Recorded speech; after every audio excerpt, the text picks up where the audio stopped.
I think we're live on YouTube. Yep, we are. I'll just mention, Romain, your camera's still on. Stefano, one of your cameras still on. And I think we're live on YouTube. You might be, yep, we are. I'll just mention, Romain, your camera's still on. Stefano, one of your cameras still on. And I think we're live on YouTube. You might be, yep, we are. I'll just mention, Romain, your camera's still on. Stefano, one of your cameras still on. And I think we're live on YouTube. You might be, yep, we are. I'll just mention, Romain, your camera's still on. Stefano, one of your cameras still on. And I think we're live on YouTube. You might be, yep, we are. This window, so chat messages will be on the stream. This will be on the stream. This will be on the stream. This will be on the. Okay, so I'll make a start anyway with that. Welcome everyone to our WildFly mini conference. A very warm welcome to members of our WildFly open source community. Whether you've used WildFly for many years or you're new to the project, welcome to our mini conference. My name is Tom Jenkinson, and it's my pleasure and honor to welcome you in for what I'm sure you'll find to be a great use of your valuable time. Got a little bit of time before the first presentation begins, but we do have a great event planned for you today, and we're going to be starting with the first presentation shortly. Before I invite today's first speaker to take over the stream, I'm going to share a few pointers on how to maximize your valuable time that you're spending here with us.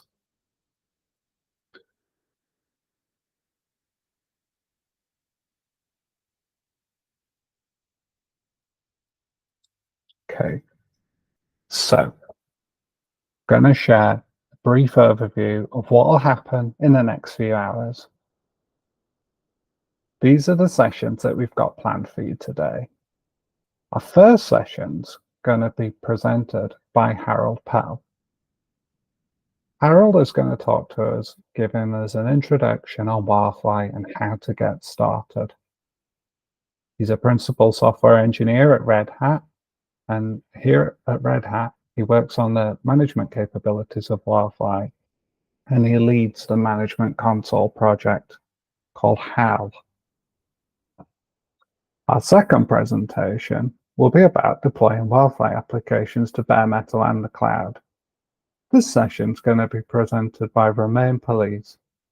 Romain's worked at Red Hat for over a decade, where he started as a consultant, built expertise on JBoss EAP, which, you know, in relation to today, you can think of as WildFly or connected to WildFly, and eventually moved to engineering, where he became the lead of the Ansible Runtimes initiative, focusing on providing the best integration possible between Red Hat middleware solutions and the Ansible automation platform. Our third session is going to be from Brian Stansbury, and it's about what's new in WildFly and the roadmap for future releases.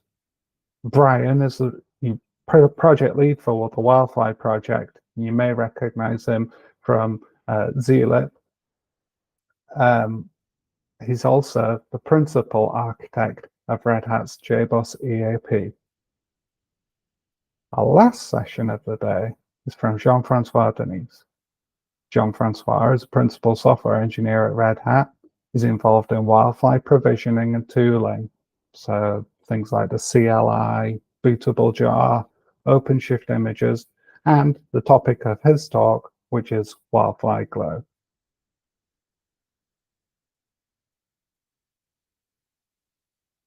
So the last thing I'll just mention before I do hold for a moment before the first speaker will take over, which is how to ask a question.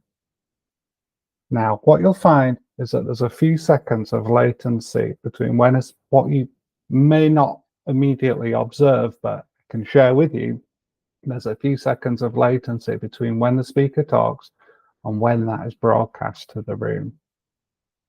And so during each session, I'll try and take a note of the questions that I see in chat, and there'll be people in the chat as well that will hopefully help answer any questions that you might have that can be like immediately responded to. But for those that really need the attention of the speaker, I will be watching to make a note of those questions, and then at the end of the session, when the speaker's finished, I'm going to invite the speaker to answer those questions. Now, to be able to ask a question, you're going to need to be a subscriber of the channel. And so if you're watching this like in incognito, or like you're not logged into YouTube, you will need to log into YouTube to be able to ask a question on the chat there. And you'll also need to be a subscriber of the channel for more than a minute, which is obviously not too long a time. The other thing that you need to be aware of is you will need to have your own channel created from YouTube to be able to actually ask a question still. And so to do that, if you go to the avatar, when you've signed into YouTube, if you go to the avatar icon on the top right hand of YouTube, under there, when you click that avatar, find your name and the option to create a channel, and that should then allow you access to the chat. If one of the talks, you think of a question after the speaker's finished, don't worry, please put it in the chat and we'll try and come back to it in the closing chat later, the closing session of the day later. If I'd invite you to repeat your question at that time as well, although we'll try and make a note of things, but in case it's missed, I invite you to repeat your question in that session, and hopefully we'll have a speaker around that can answer it. And if not, you can hopefully connect with you later on Zulip to be able to help answer questions that do come up. So where can you find more information? Our website is a good place to start. We've got wildfly.org, where you can find all sorts of resources on the WildFly project. As well as that, we have an active Twitter handle that you can subscribe to for news. So please feel free to reach out to us on Twitter, or as I say, via our website, and you can find links to Zulip and other ways to speak to us there. That's the information that I have to share before we start the presentations. So yeah, the key thing, just ask your questions in the chat and someone will try and help answer them. And anything that comes to you later on, you might be like to reach out to us on Zulip, but certainly today, if you put it in the chat during the closing session, it might give us a chance to answer your question there and then. Okay, so I think we should probably hold for a few minutes just while Harold gets prepared. But apart from that, thank you, and I hope you have a great session.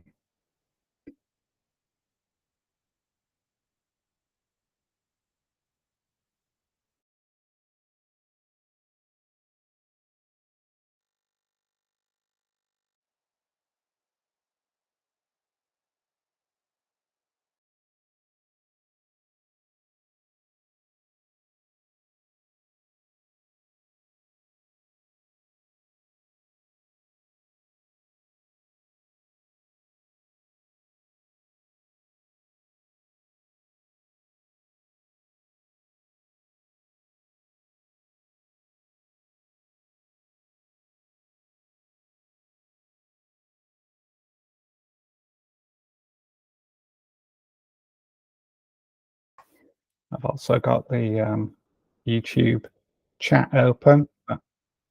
I'm looking for any questions that might come in there. I can't see any at the moment, so think we're all right for now. So yeah, we'll start with Harold's talk in a couple of minutes. Harold, please can I ask if you're ready to come on screen, and I'll give you an introduction. Yeah, I'm ready to start my presentation. Okay, great. So our first speaker of the day then, as I mentioned, Harold Pearl. And in this session, Harold's going to give an introduction to the WildFly project. During the session, you're going to get to know about the different components that make up WildFly. We're going to take a closer look at the architecture and internal functionality of WildFly, and there'll also be a demo of how to get started fast and how to deploy and evolve a very basic application, develop a very basic application. So, Harold, it's over to you. Okay, thanks, Tom, for the intro. I'll share my screen.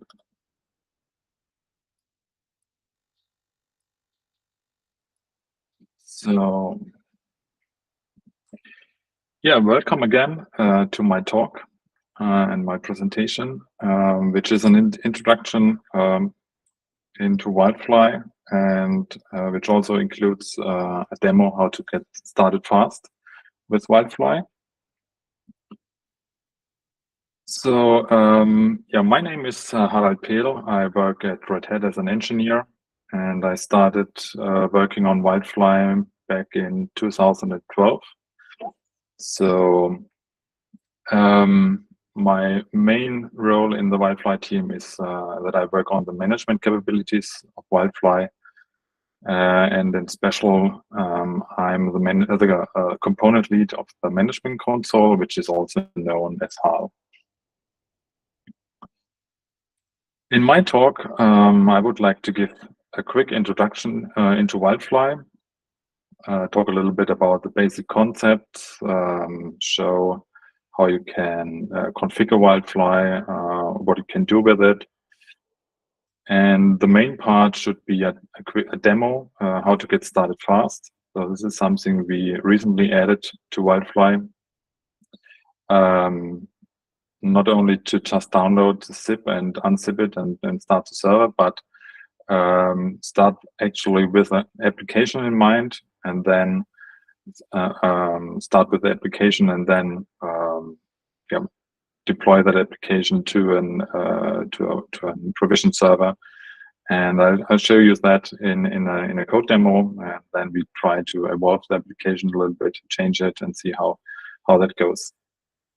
And finally, I want to mention how to get involved, since WildFly is open source, and yeah, WildFly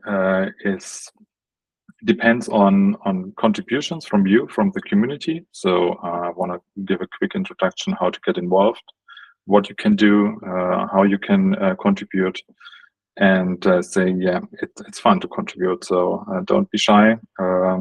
Try to get involved. We are happy about every contribution we get. And at the end, hopefully there will be some time for questions and answers. So if you choose WildFly, the question is, what do I get? If you look at the website, there's a text saying WildFly is a powerful, modular, and lightweight application server that helps you build amazing applications. So let's take a closer look at what this actually means. So talking about modularity means there are different concepts in WildFly to reach that modularity. At the very center, or the very heart, there's a library called JBoss modules, and that takes care of the modularity at a very fine-grained level. So that takes care of all the class loading stuff, and makes sure that you can use different libraries in different versions across your deployments, and they won't get in conflict with each other. So that's a very low-level concept of modularity. At a higher level, we have something called profiles and subsystems. So the subsystems are actually a set of capabilities that is added to the server. And the subsystems center around specific functionalities and features provided by WildFly. So there is, for instance, a subsystem for logging, there's a subsystem for data sources, for messaging, for all the stuff which comes in by a Eclipse microprofile. So these subsystems are actually a very basic concept of WildFly, and the subsystems they are configured in various ways, and in the standalone mode, so WildFly has two different modes. Standalone mode, which is the most common. There's one default profile, and in the domain mode, you have different profiles. And a profile is actually just a collection of subsystems. And then there are terms which take care of the provisioning of the server. So by provisioning, that is the distribution you end up with WildFly. And here there are concepts like layers, features, and feature packs. So this is also used by the Galleon tooling. So there are links on the slides which will go into much more detail about these concepts. For now, let's just think of layers, features, and feature packs as a concept to provision a server which only has the right features and sets and pieces that you really need to run your application. So this is all about slimming down the full distribution of WildFly to just the pieces you really need. And I encourage you to stay online for a talk by Jean-François Tinis at the end of the conference, which will show you a very new and hot feature of WildFly, which is called WildFly Glow, which is all about this concept that you automatically detect features you need by your deployment, and then just like magic, there's an application server which just has the right stuff in it. Another concept of WildFly is rich configuration model or management model. So everything in WildFly, or almost anything in WildFly, can be configured, and the concept behind that is the management model of WildFly. So the management model is also something which we publish on a website. So this is part of the automatic generated documentation. So we can take a look at the management model of the latest version, which is WildFly 31. So here we see different subsystems. As I noted, each subsystem takes care of specific tasks and provides specific features. For instance, if you take a look at the logging subsystem, then we see child resources here, for instance, a console handler. And then finally, we can see what attributes make up this console handler. And with each resource, you have different operations, which you can use to modify or create new resources for that specific subsystem.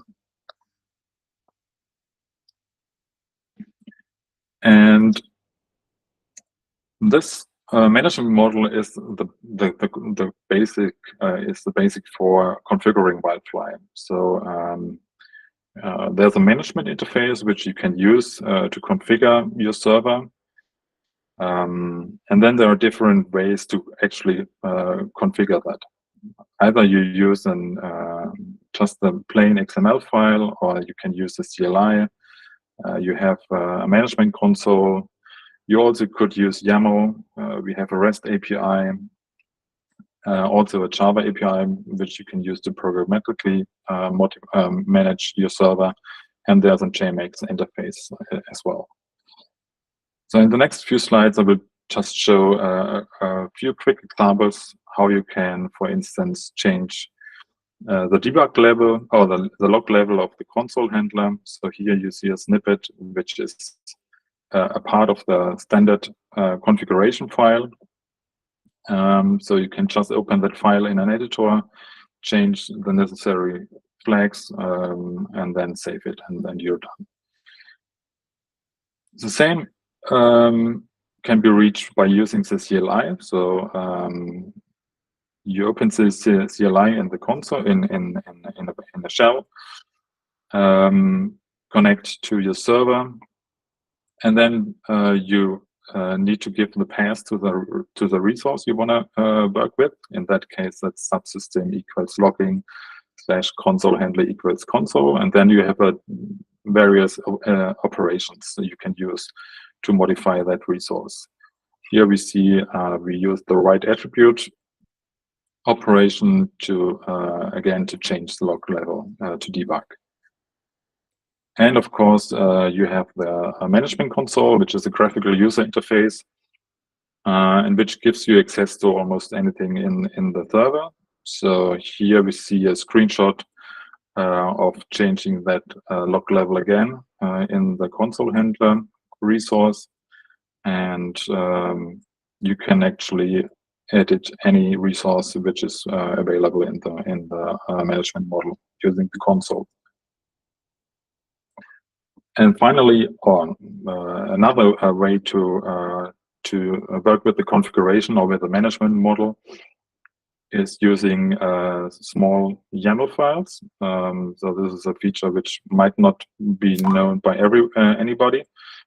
So here we see a small YAML configuration file, and again, you're specifying which resource and which attribute you want to change. And you specify this and additional YAML files when you start WildFly using the script and using a flag. And that means this changes are applied when the server starts. So this is just another way to use that configuration. And the last sample I have here is using the REST API. So this is using, for instance, again, a path to the console handler.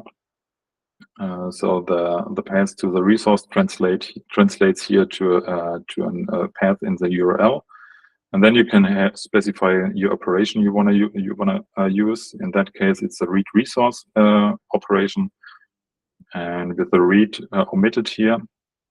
And that way you can quickly get access, have a read access to the management model and read out different pieces of information. Now, another concept, or another feature of WildFly is that we try to keep it very lightweight.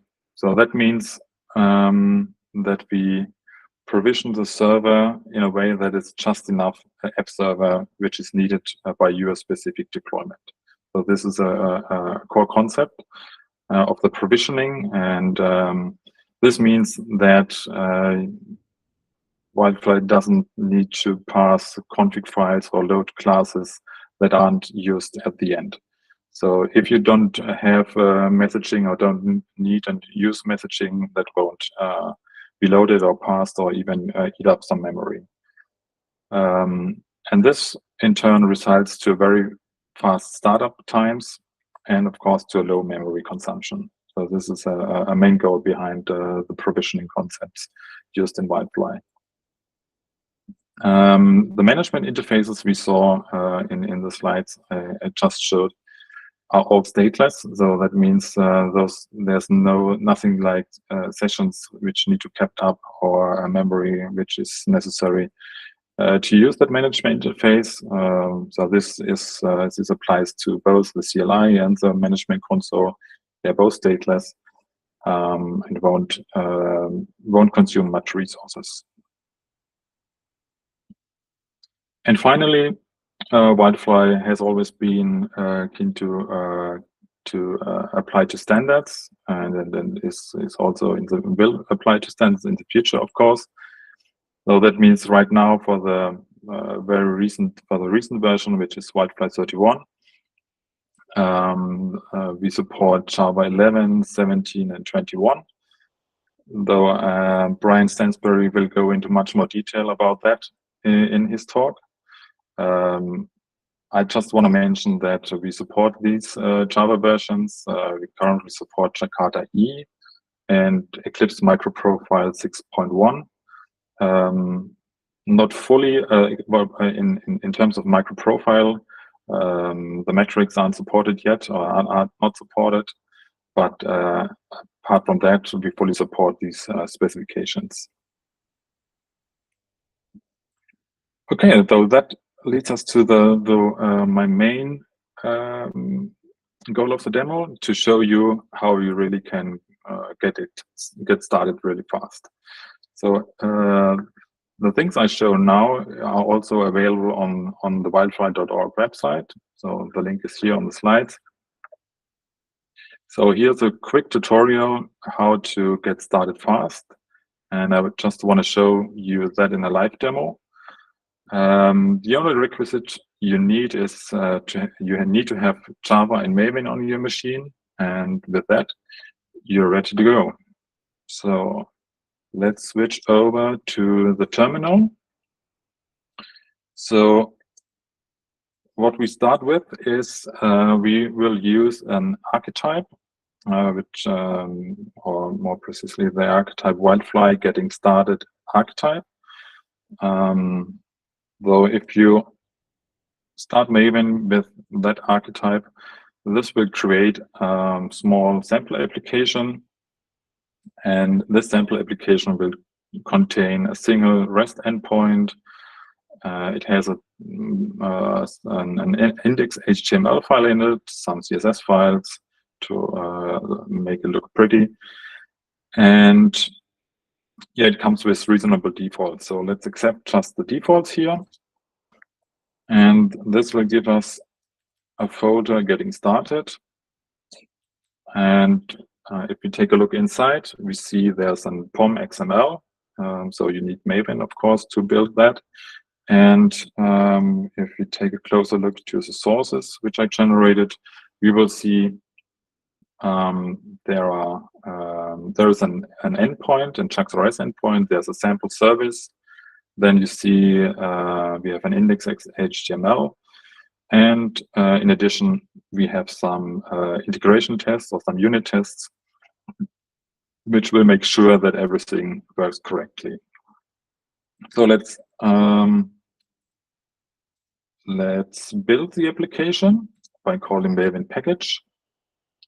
This will not only compile and package the application itself, but also deploy that application into a WildFly server, which is provisioned exactly for that application. So let's start the application first. The WildFly server is provisioned to the target directory or to target server directory, and we can use the standalone script to actually start the server. This will use the most recent WildFly server and deploy the application into it. So that means if we go to, if we open that page in a browser, let's say,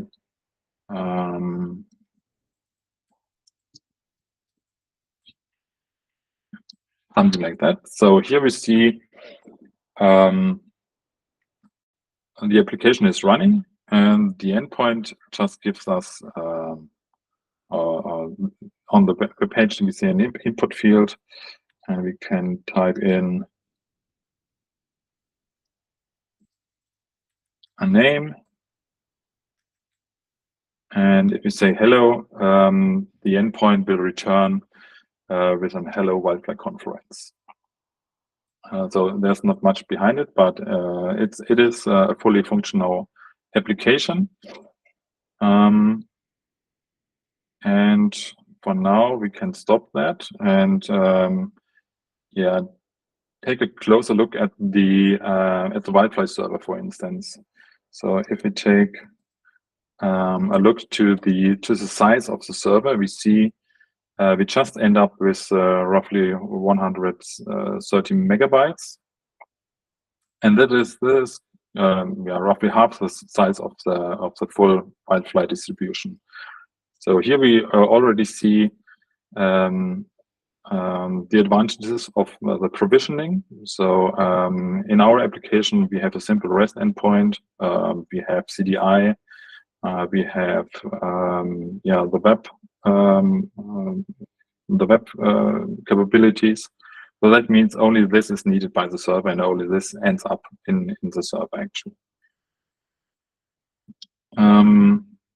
So now, as we see the application is working, we can also try to go into another mode, which is the development mode, and which means that you start the server, deploy the application, and at the same time listen to changes. And whenever there's a change, the application will be redeployed and the changes are visible in the browser. So let's try that.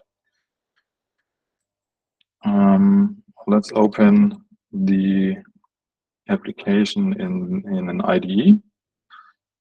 So here we see again the structure of the application. We can take a quick look into the POM file. And I just want to mention here a couple of things. First, we see the dependencies. So we are using here a dependency from our BOM group. The dependencies actually which are used here are the Jakarta EE stuff. And the most interesting part comes here, though this is the WildFly Maven plugin, which takes care of the provisioning. So we're using here the concepts I just quickly talked about, like feature packs, layers, and this means the application is deployed and the server is provisioned with the right feature packs and with the right stuff to be used. So, but actually we want to change the application itself. So let's open the greetings service.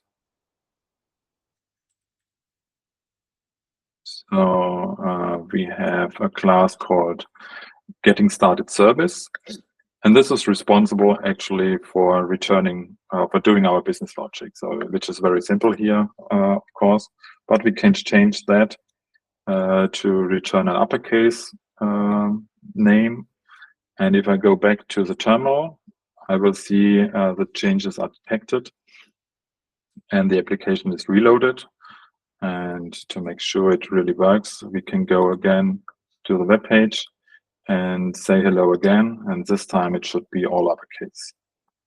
So this is a quick example of how to get started fast, how to develop, deploy, and change an application.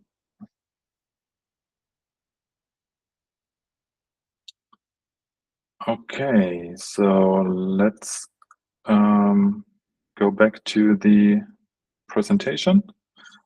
And I want to conclude my talk and mention how you can get involved. So I have linked here on the slide a blog post which is available on wildfly.org.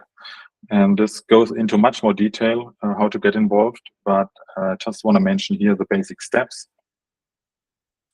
What you could do or what you can do. So as you already might know, the WildFly is open source, and the complete source code is available on GitHub. So we have a repository on GitHub which you can fork. Then there's an article which has a step-by-step instruction how to what is necessary actually. Just a few steps: fork the repository, create a branch, look at the code. So this is all about how you can start hacking on WildFly. And if you want to know what you can do to improve WildFly, we have a list of so-called good first issues. So we use Jira for our ticket management, and there's a label "Good First Issue," and the link here on the slide leads to a query which just lists these issues. So you can go through that list and see if you find something interesting or find something you want to contribute to. And finally, we are happy to discuss with you about how to contribute or what to contribute. So there's a WildFly Google group. There are chats in Zulip for users and for developers. So I encourage everybody to take a look at that or to join the chat and join the community. And we are more than happy to get contributions. With that, I'm at the end of my talk. And yeah, if there are any questions, I'm happy to answer them now. Or if you have questions for later, we also, as Tom said, we try to note them, write them down, and there's a session at the very end of the conference where we can also answer questions. Okay, so thanks everybody, and I'll hand it over back to Tom. Sure, thanks, Harold. We have had some questions and comments in the chat. I'll try and summarize sort of the gist of what went on. We basically had two broad topics. One of them was about the use cases, the varying scenarios that you might want to use YAML and CLI for configuring WildFly, where you see YAML as a better fit than CLI. Emmanuel actually answered this in the chat. The general gist of his answer included a limitation on YAML that you're in read-only mode, so you can only update the runtime configuration afterwards, and you'll lose your changes on restart. So I think Emmanuel gave a great answer there, and I think it was generally covered, that topic. The other topic that there might be some possibility to expand on, I'm not sure, was from a question was asked by Mark. Basically, by creating the Getting Started project with Maven and building it, a server will also be provisioned. Can you show and explain the necessary parts in the POM? Now, that was also answered in the chat. I think you might have been presenting it more or less at that point or something, so that was good. But Mark went on to ask a follow-up point. Well, there's a follow-up point about showing how to configure an exact situation. He gave an example of logging. Again, there was follow-up on that. And so and Jean-Francois joined in as well and talked about how provisioning will produce an out-of-the-box logging configuration that you can configure using the WildFly CLI. And so, yeah, I think the questions were generally answered. But yeah, if there's anything that comes to your mind, Harold, that you want to add to any of those topics about how to choose whether using YAML or CLI, or if you can, you had some example that you thought might be good to go back to about how to configure something like logging in a provision server. But again, I think there was good answers in the chat. So if there's anything you wanted to add, you could go ahead and go. Yeah. Do that. Yeah. So thanks, Emmanuel, Jean-Francois, and all the others for answering the questions in the chat. So yeah, it's true that the YAML example I showed is just about adding configuration at startup time, though that's different to something different to using the CLI, for instance, where the configuration changes will persist in the management model. I should have mentioned that. So it's all about the use case actually. So there's a use case for YAML, for instance. I guess Romain will also talk about that feature since it's used by Ansible a lot. So CLI typically is used by users who want to have full control and control every piece and resource. It's also possible to script the CLI commands into scripts and then execute them. The management console, on the other hand, is something which for users who like to work with graphical user interface. So in the end, it's more kind of a taste and, of course, also a technical aspect. What kind of tooling you want to use to configure and administrate the server.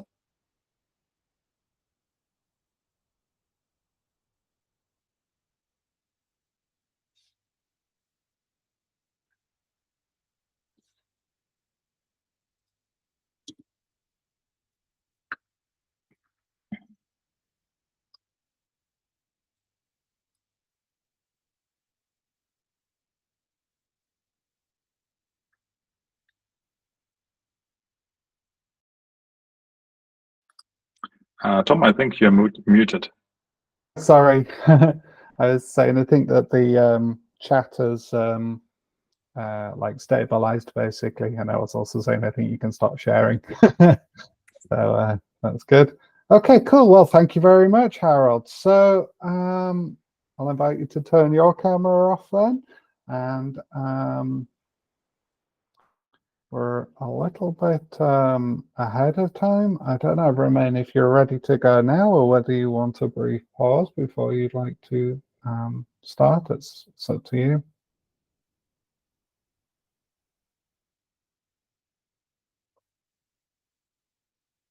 And you're muted as well.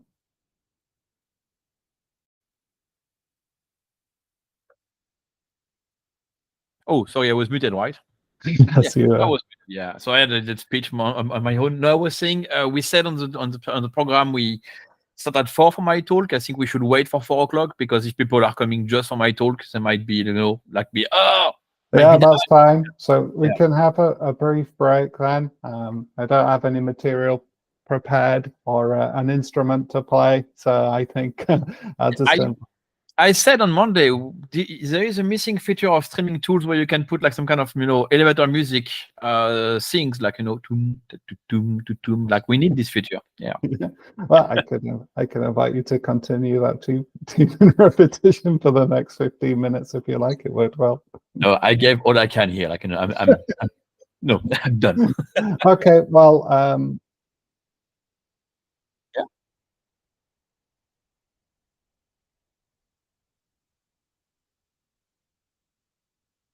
Oh yeah, that would be very helpful. Thank you.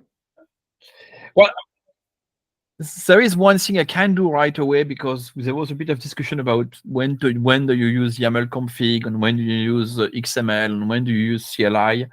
And this is something I have a bit of experience, so I can, without spoiling my own presentation in 10 minutes, I can comment a bit on that. I mean, I don't know if it's interesting, and of course I'm saying that, but there is a delay on the YouTube channel, so by the time people are telling me it's interesting, maybe it will be like in 2 minutes. But yeah, just to very quickly explain a bit the different use cases around that. Generally, the standalone XML you don't want, like if you have like let's say a rather simple deployment of WildFly, you will not touch too much your standalone XML. You're going to use the one by default. Maybe you're going to use standalone full. Maybe you're going to use standalone, but you're just going to use that as a base and maybe do a few tweaks. And for those few tweaks, it might be quite critical to simply keep the default provided one or keep the one you're using originally and use the YAML config to just do the little tweaks. That's an example where you want to use YAML config over changing directly the XML file. Another scenario is that you have a very strong modified structure of your WildFly. You have like a removed part of the subsystem. You have heavily tuned other part of the subsystem. And then at this point, it might be easier to just say, like, I'm building my own standalone custom XML. And this is going to be the base of my configuration. And then you just go full XML. You could also decide to have some kind of automation where you basically say, I start WildFly with my default standard XML, and I use a CLI to run a CLI script, and I just configure everything in my WildFly using a CLI script.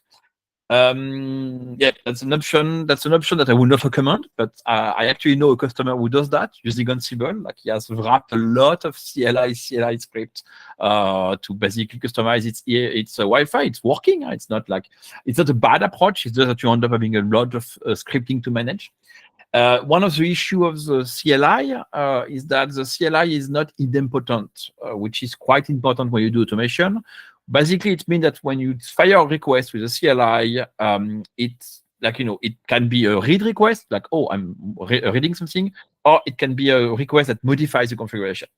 So with that in mind, there is scenarios where you can't run the same script in loop, because every time you run it, you're changing something in the configuration, which may be bad. So that's not the easiest way to automate. So that's kind of the different scenario. The beauty, I think, of the YAML config is very much the first use case I've described, where you can just say, hey, I just want to, I don't know, modify the GNDI name of this GMSQ, or maybe add a GMSQ, and maybe, I don't know, what do we do generally? Untweak a logger, like everybody is always tweaking a logger. If you don't tweak the logger of your WildFly, what are you doing with it? So you just want to do that, and you can do this, and that I'm going to demo later on. You can do that with like a YAML config, which is big as that. Maybe this stupid thing, you can see it now, it's better. And it's probably better than go and modify the XML file, and because it's always a bit tricky to modify the XML file, especially if you do that into automated process. Yeah, I guess this is kind of covering that. Yeah, I'm pretty sure I'm forgetting use case for either CLI or whatever. I have not mentioned AL, but of course AL is another use case. If you are the reverse of me, which basically means if you're not allergic to web UI, of course, or UI generally speaking, I'm a command line based guy. Of course, you can use AL, and as Harald has very well demonstrated, you can do almost everything you want in AL.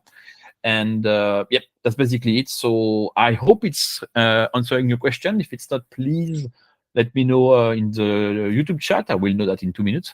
And if I have not covered that, then I can cover it at the end of my call, or of my presentation, or during my presentation. Yeah, that's basically it. Now I shut up and let you enjoy your break, guys. Well, I'm sure that's very helpful, Romain. So thank you for yeah, I think that was very helpful to people.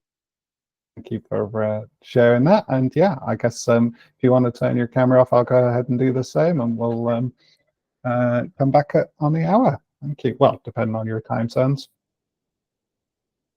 Yeah.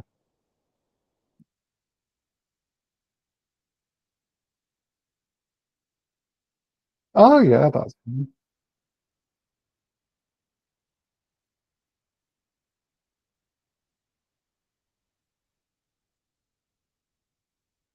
Mm-hmm.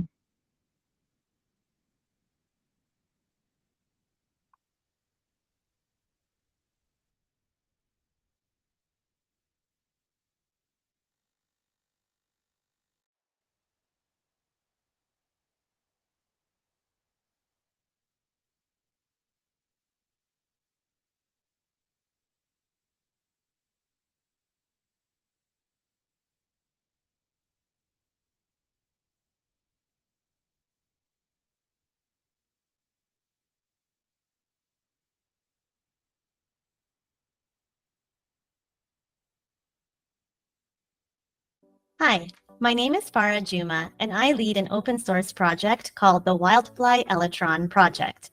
I'm so excited that our project has been selected to participate in the 2023 Open Source Day that's being held as part of the Grace Hopper celebration. Have you ever wanted to contribute to an open source project but weren't quite sure where to start? Open Source Day is your chance to have a guided introduction to open source.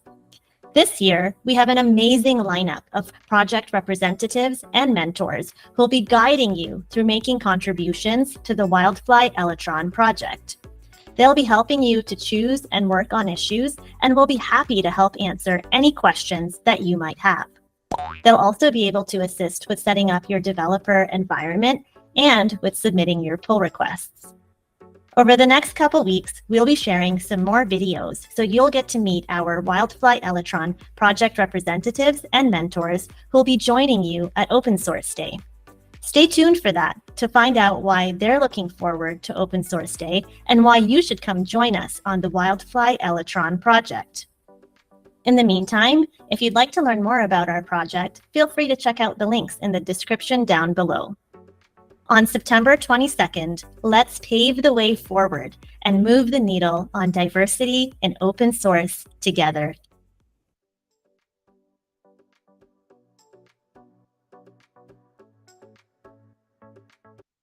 Molte persone ancora non lo sanno, ma il modo più veloce per fare 50 euro in più al giorno non è fare gli straordinari, non è avere un secondo lavoro e non è nemmeno ascoltare i guru online, perché ti stancano troppo.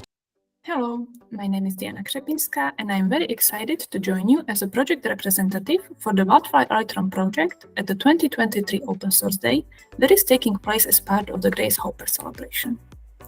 I am really looking forward to the Open Source Day event because it helps to connect people who are new and interested in open source with people who can give them help and guidance to make their first contributions. Are you not familiar with security yet, or are you new to Java or Git? That is totally fine. No prior experience is needed. A lot of contributors to WildFly Elytron project were brand new to security when they started. If you enjoy your experience, you can continue to be an active member of the open source community, contributing to projects and topics that interest you. We hope you will join us on the WildFly Elytron project, where you can choose from a wide range of issues, and we will be happy to discuss and help you work on them. Let's pave the way forward together on September 22nd. See you there.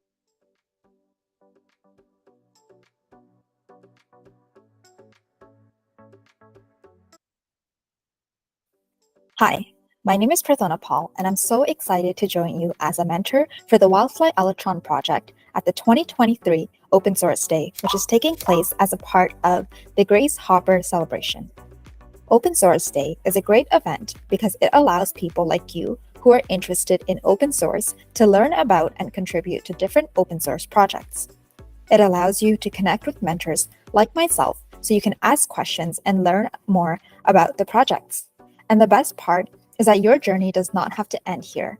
If you enjoyed your experience here, you can continue to be an active member of the open source community and contribute to projects that you are interested in.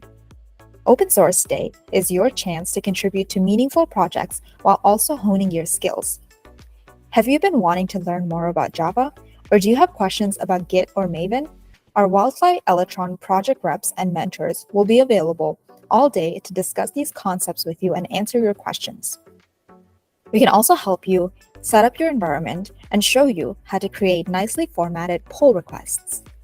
We hope you will join us on September 22nd to participate in Open Source Day. See you there.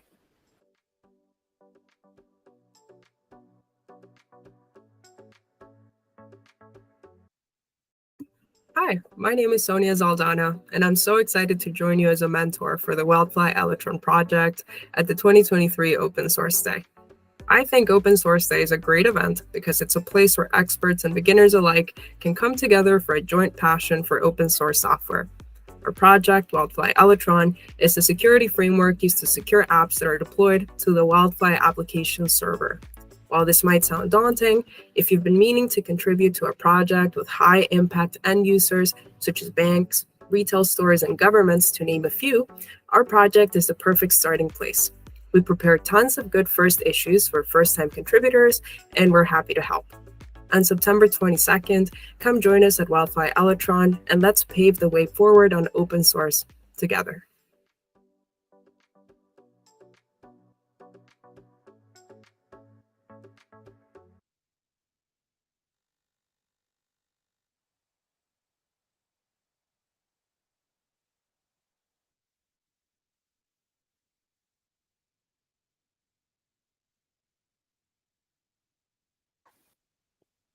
Thanks, Stefano. And thanks for sharing those videos. Really interesting stuff from members of other members of our WildFly development team that were involved in the Grace Hopper in last year. So that's great. So I'm going to hold still for a few more minutes just for Romain, who wanted to start. Atera is the IT painkiller. Remote monitoring. If it's okay with you, I would like to use the next 3 minutes to set up so that I can share my screen and that everything is ready. So yeah, sure. Because this is going to take a while. This thing is always messing with me. Okay. Is it working?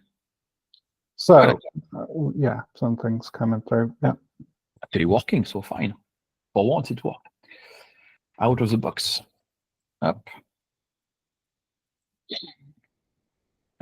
So we were talking about earlier, before the conference started, we were talking about sharing the slides. I am all for sharing my slides. It's just it won't be a PowerPoint deck or a Google slide deck, however, that's all. Yeah, let's give it two more minutes just to be sure that everybody who wanted to attend is not feeling cheated. Yeah, that sounds good. Actually, I'm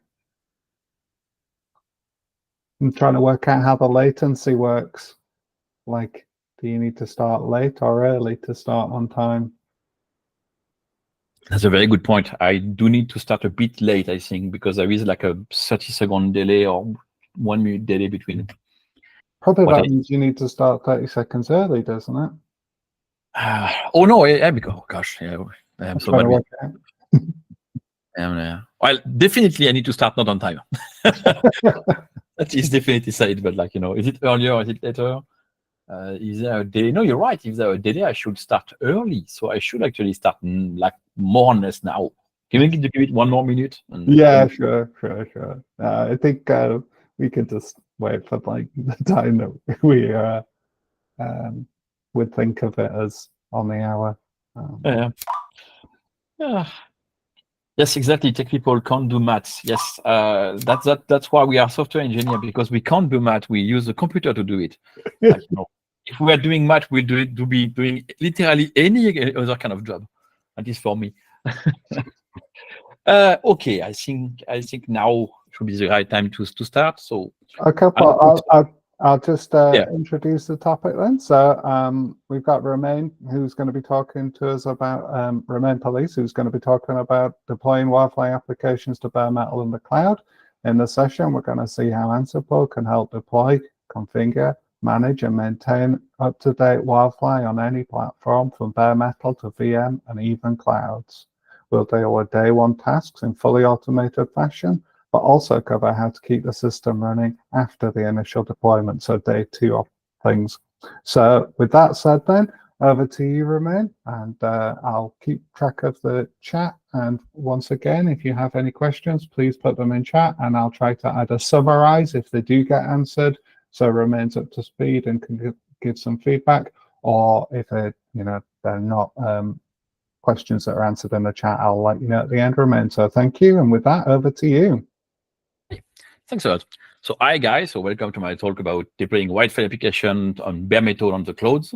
It's part of the WildFly mini conference of the 6th March of 2024. My name is Romain Police. I'm a senior software engineer at Red Hat. I've been working for Red Hat for a long time now. Basically, I always did open source in my career. So I started open source in 2005, and I worked for a partner of Red Hat for a long time, where I was already doing GBoss things. You may remember that WildFly used to be called GBoss. I'm always been a very big enthusiast about so open source, but also Linux. So I know very well Linux, and as you can see by my CD slides, I'm a terminal guy. My other passion is automation. I have fall in love with automation starting 2011, so over 12 years ago now, doing some Puppet stuff over Amazon, and I have never stopped using automation tools since then. And when Red Hat bought Ansible, I basically fell in love with Ansible, because Ansible is everything I love in Puppet without everything I hate in Puppet. So it's basically for me the perfect tool. However, you don't care about Ansible, you don't care about, actually, you don't even care about the latest version of WildFly. You may have come here to like learn about WildFly, but if I put myself in your shoes, in your everyday work, you probably care more about the last version of WildFly when it's helping you, and when somebody is telling you, hey, let's update WildFly because there is a security issue, or maybe because update WildFly for some reason, you're like, ah, no, that's extra work. So that's I'm talking about that right now because my plan for this for the presentation, and I hope I will make it work, is to try to put myself in your shoes and not like describe things from our point of view, like Red Hat or WildFly developer, where we are like living always in our perfect world, but try to figure out how you guys are using things. So as I was saying, you don't really care about the latest version of WildFly. You care about the one helping you doing your work. You care about the one helping you fix an issue. You care about the one helping you do your next feature.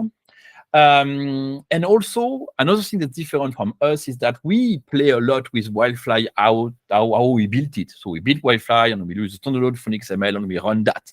But most likely you, user of WildFly, you don't use this WildFly out of the box. You change it, you modify it, and you have a different WildFly that you have to put on run in production. Okay, sorry, I'm jumping before too quickly.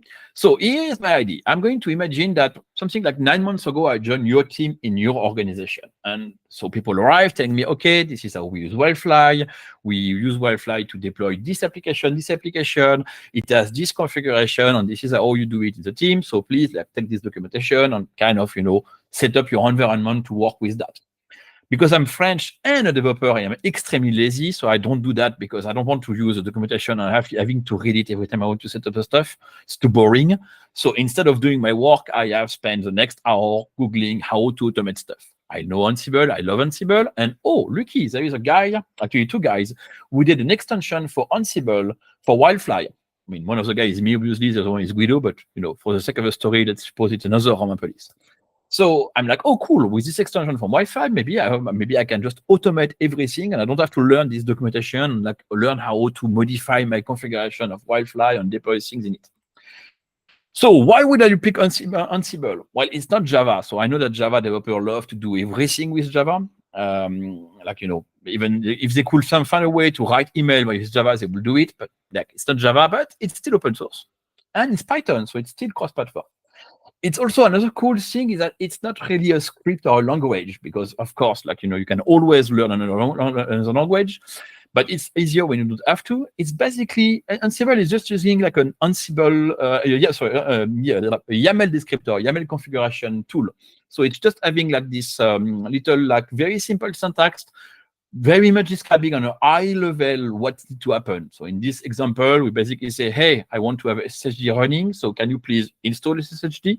The package is sent on the system, and can you please run SSHD? It's pretty simple to understand.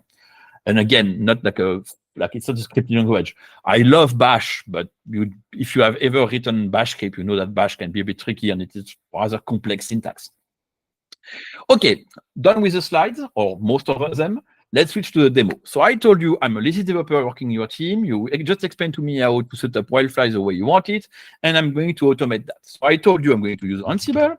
So I have already installed Ansible on the system. It's a brand new system. There is nothing on it.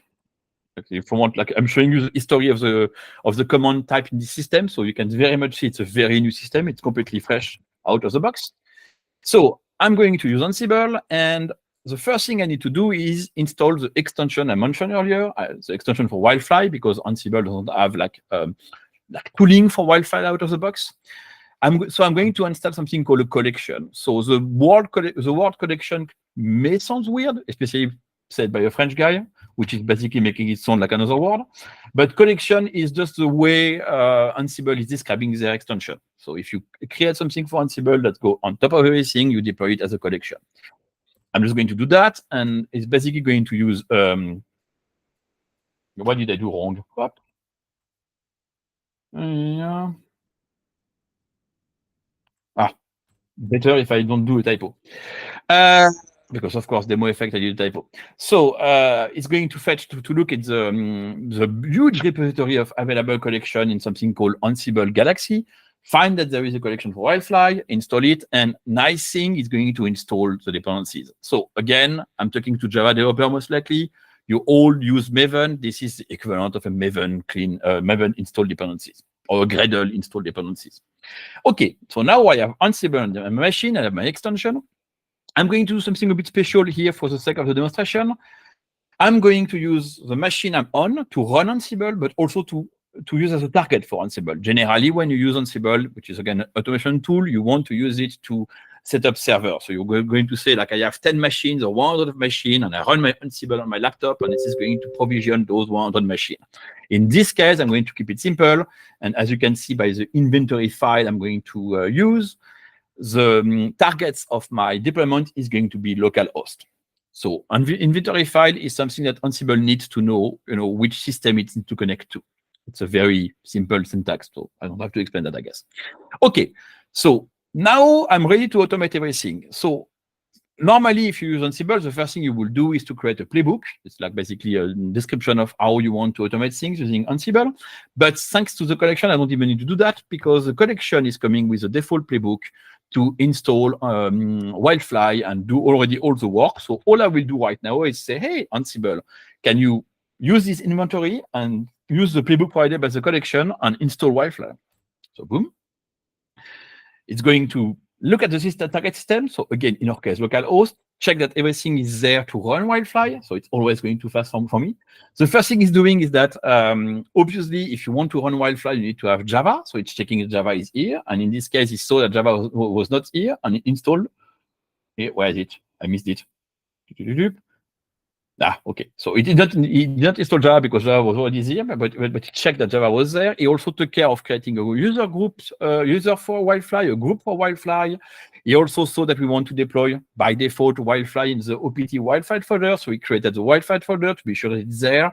This kind of little stuff. Nothing fancy. It's not difficult to install WildFly. You have done it manually plenty of time, but there is a few little things to take care of. Another nice thing is that it's downloading the zip file from the website. So again, in my presentation, I am living in a world that was 6 or 9 months ago, so you're still using WildFly 29. It's on purpose. You're going to see why. And by default, the collection is still downloading WildFly 29. Tomorrow or the day after, we'll do a change in the collection for the default to be WildFly 30 or 31.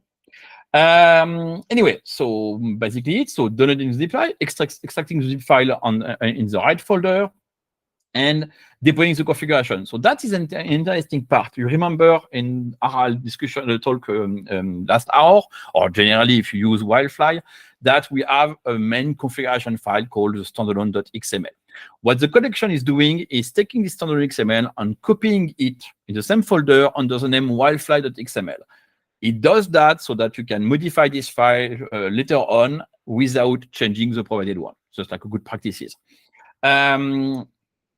Okay, so as you can guess, every time there is a green thing on the screen, nothing happened. The state of the machine was correct. And every time there is a blue thing, the playbook skipped a step because the step doesn't apply to what we wanted to do.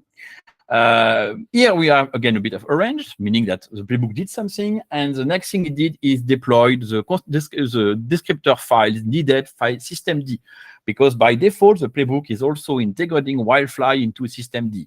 So in case you are not familiar with systemd, if you are more used to Windows or other environments than Red Hat Enterprise Linux, systemd is the service manager of Fedora and other Red Hat-based distribution. Okay, so now that this is deployed, you can even say, hey, now we need to start this service. And at the end of the playbook, you will see that my service has started. Oh, before I go to the end, the playbook is also doing something nice. By default, it's installing a couple of GDBC drivers. Why? Because you always need a GDBC driver to connect to some databases. So as an example, the playbook is installing the GDBC driver for, Postgres and for MariaDB. So just as an example provided by the default playbook. Okay, so now we have run that. It ran faster than I wanted actually because I wanted to comment it online as it was running. But basically at the end, we have installed everything and we have WildFly running as a service. So let me show you that. Up. So as you can see, we have a service system services running for WildFly. It's using JDK 11. There is a reason for that. because this is the default value in the collection, and it has installed WildFly 29. Okay, nothing too fancy, nothing too complicated. However, this is not exactly the specific environment you might be using. So again, I'm going to go back quickly on the slide and discuss a bit more in detail what kind of configuration you use in your organization. So again, I'm this new developer and your architect is coming and telling me, okay, first of all, you have to run with OpenJDK 17. So that is already wrong. I need to change the automation to have the right version of the JDK. Then we are not using standalone XML as a base. We are using standalone full XML. So again, if you are familiar with WildFly, you may know that there is more features in standalone full XML, especially you get the messaging queue, which is often quite used by some organization. Of course, the company is using Postgres, so we need to set up Postgres with a driver, but there is also a default data sources that the WildFly configuration should have, and we need to have that implemented. And of course, we need to tune some logger, because as I was joking before this talk, if you don't tune logger in your WildFly, what are you using WildFly for? Like everybody at some point tune a logger to do something with it, like either like making more verbose, less verbose, but you always tune loggers. And finally, just for the fun of it, your company or your organization has decided to deploy a system property in WildFly called GBoss ID, which kind of helps the company to identify which instance of WildFly is being used. So you can basically ask this as the property and know, okay, this is production, this is whatever, it has a name, that's kind of helpful. Okay, so now if I want to be, again, lazy and not have to do that again manually, I need to enhance my automation to take care of all those extra requirements. The way of doing that, of course, is to write now a playbook. Like I got away with a simple install with just a command line, but at this point, because your company, again, is not using WildFly out of the box, I need to do a bit more of tuning. So I have prepared a little playbook that I'm going to show you. As you can see, it's not that long. It's not that complicated either. The first line is telling you what the playbook is doing. I think this is not too hard to understand. Second line is host, which are the hosts targeted by this playbook. In this case, we keep it simple. All the hosts, we assume that we use Ansible on this playbook only for WildFly system. Then we include a couple of variables. I will come back on those other variables files. I'm going to come back on those later on. Then we have something called collection. That's very simple. This is the equivalent of an import in a Java class. This is telling, hey, this playbook needs the collection middleware automation.wildfly to be working. So okay, so fine. Like if you don't have the collection installed, then the playbook will not work. And then we have the roles. The roles are a bit more important to understand because they are the way basically Ansible identify features from collection. So importing the collection basically do nothing for the playbook, but listing the roles actually tells Ansible you need to execute those roles. So what's going to happen when I run this playbook? The collection, or rather Ansible, is going to run the WildFly install role, which you already see run earlier in my demo. The WildFly install role is simply just grabbing the zip file, creating the user, taking care of dependencies, and extracting the zip file into on the target. And then the WildFly systemd role, which also ran in my previous demo, basically integrating this freshly deployed WildFly into a systemd services. Again, nothing fancy, just stuff you don't want to do manually every day. So then we have a couple of vars. You can note that we have the var for the variable for the Postgres driver version, because of course this is going to change on a regular basis. So you don't want to hard code that, and you're going to see it's going to be used a bit later on in a smart way. I mean, hopefully a smart way.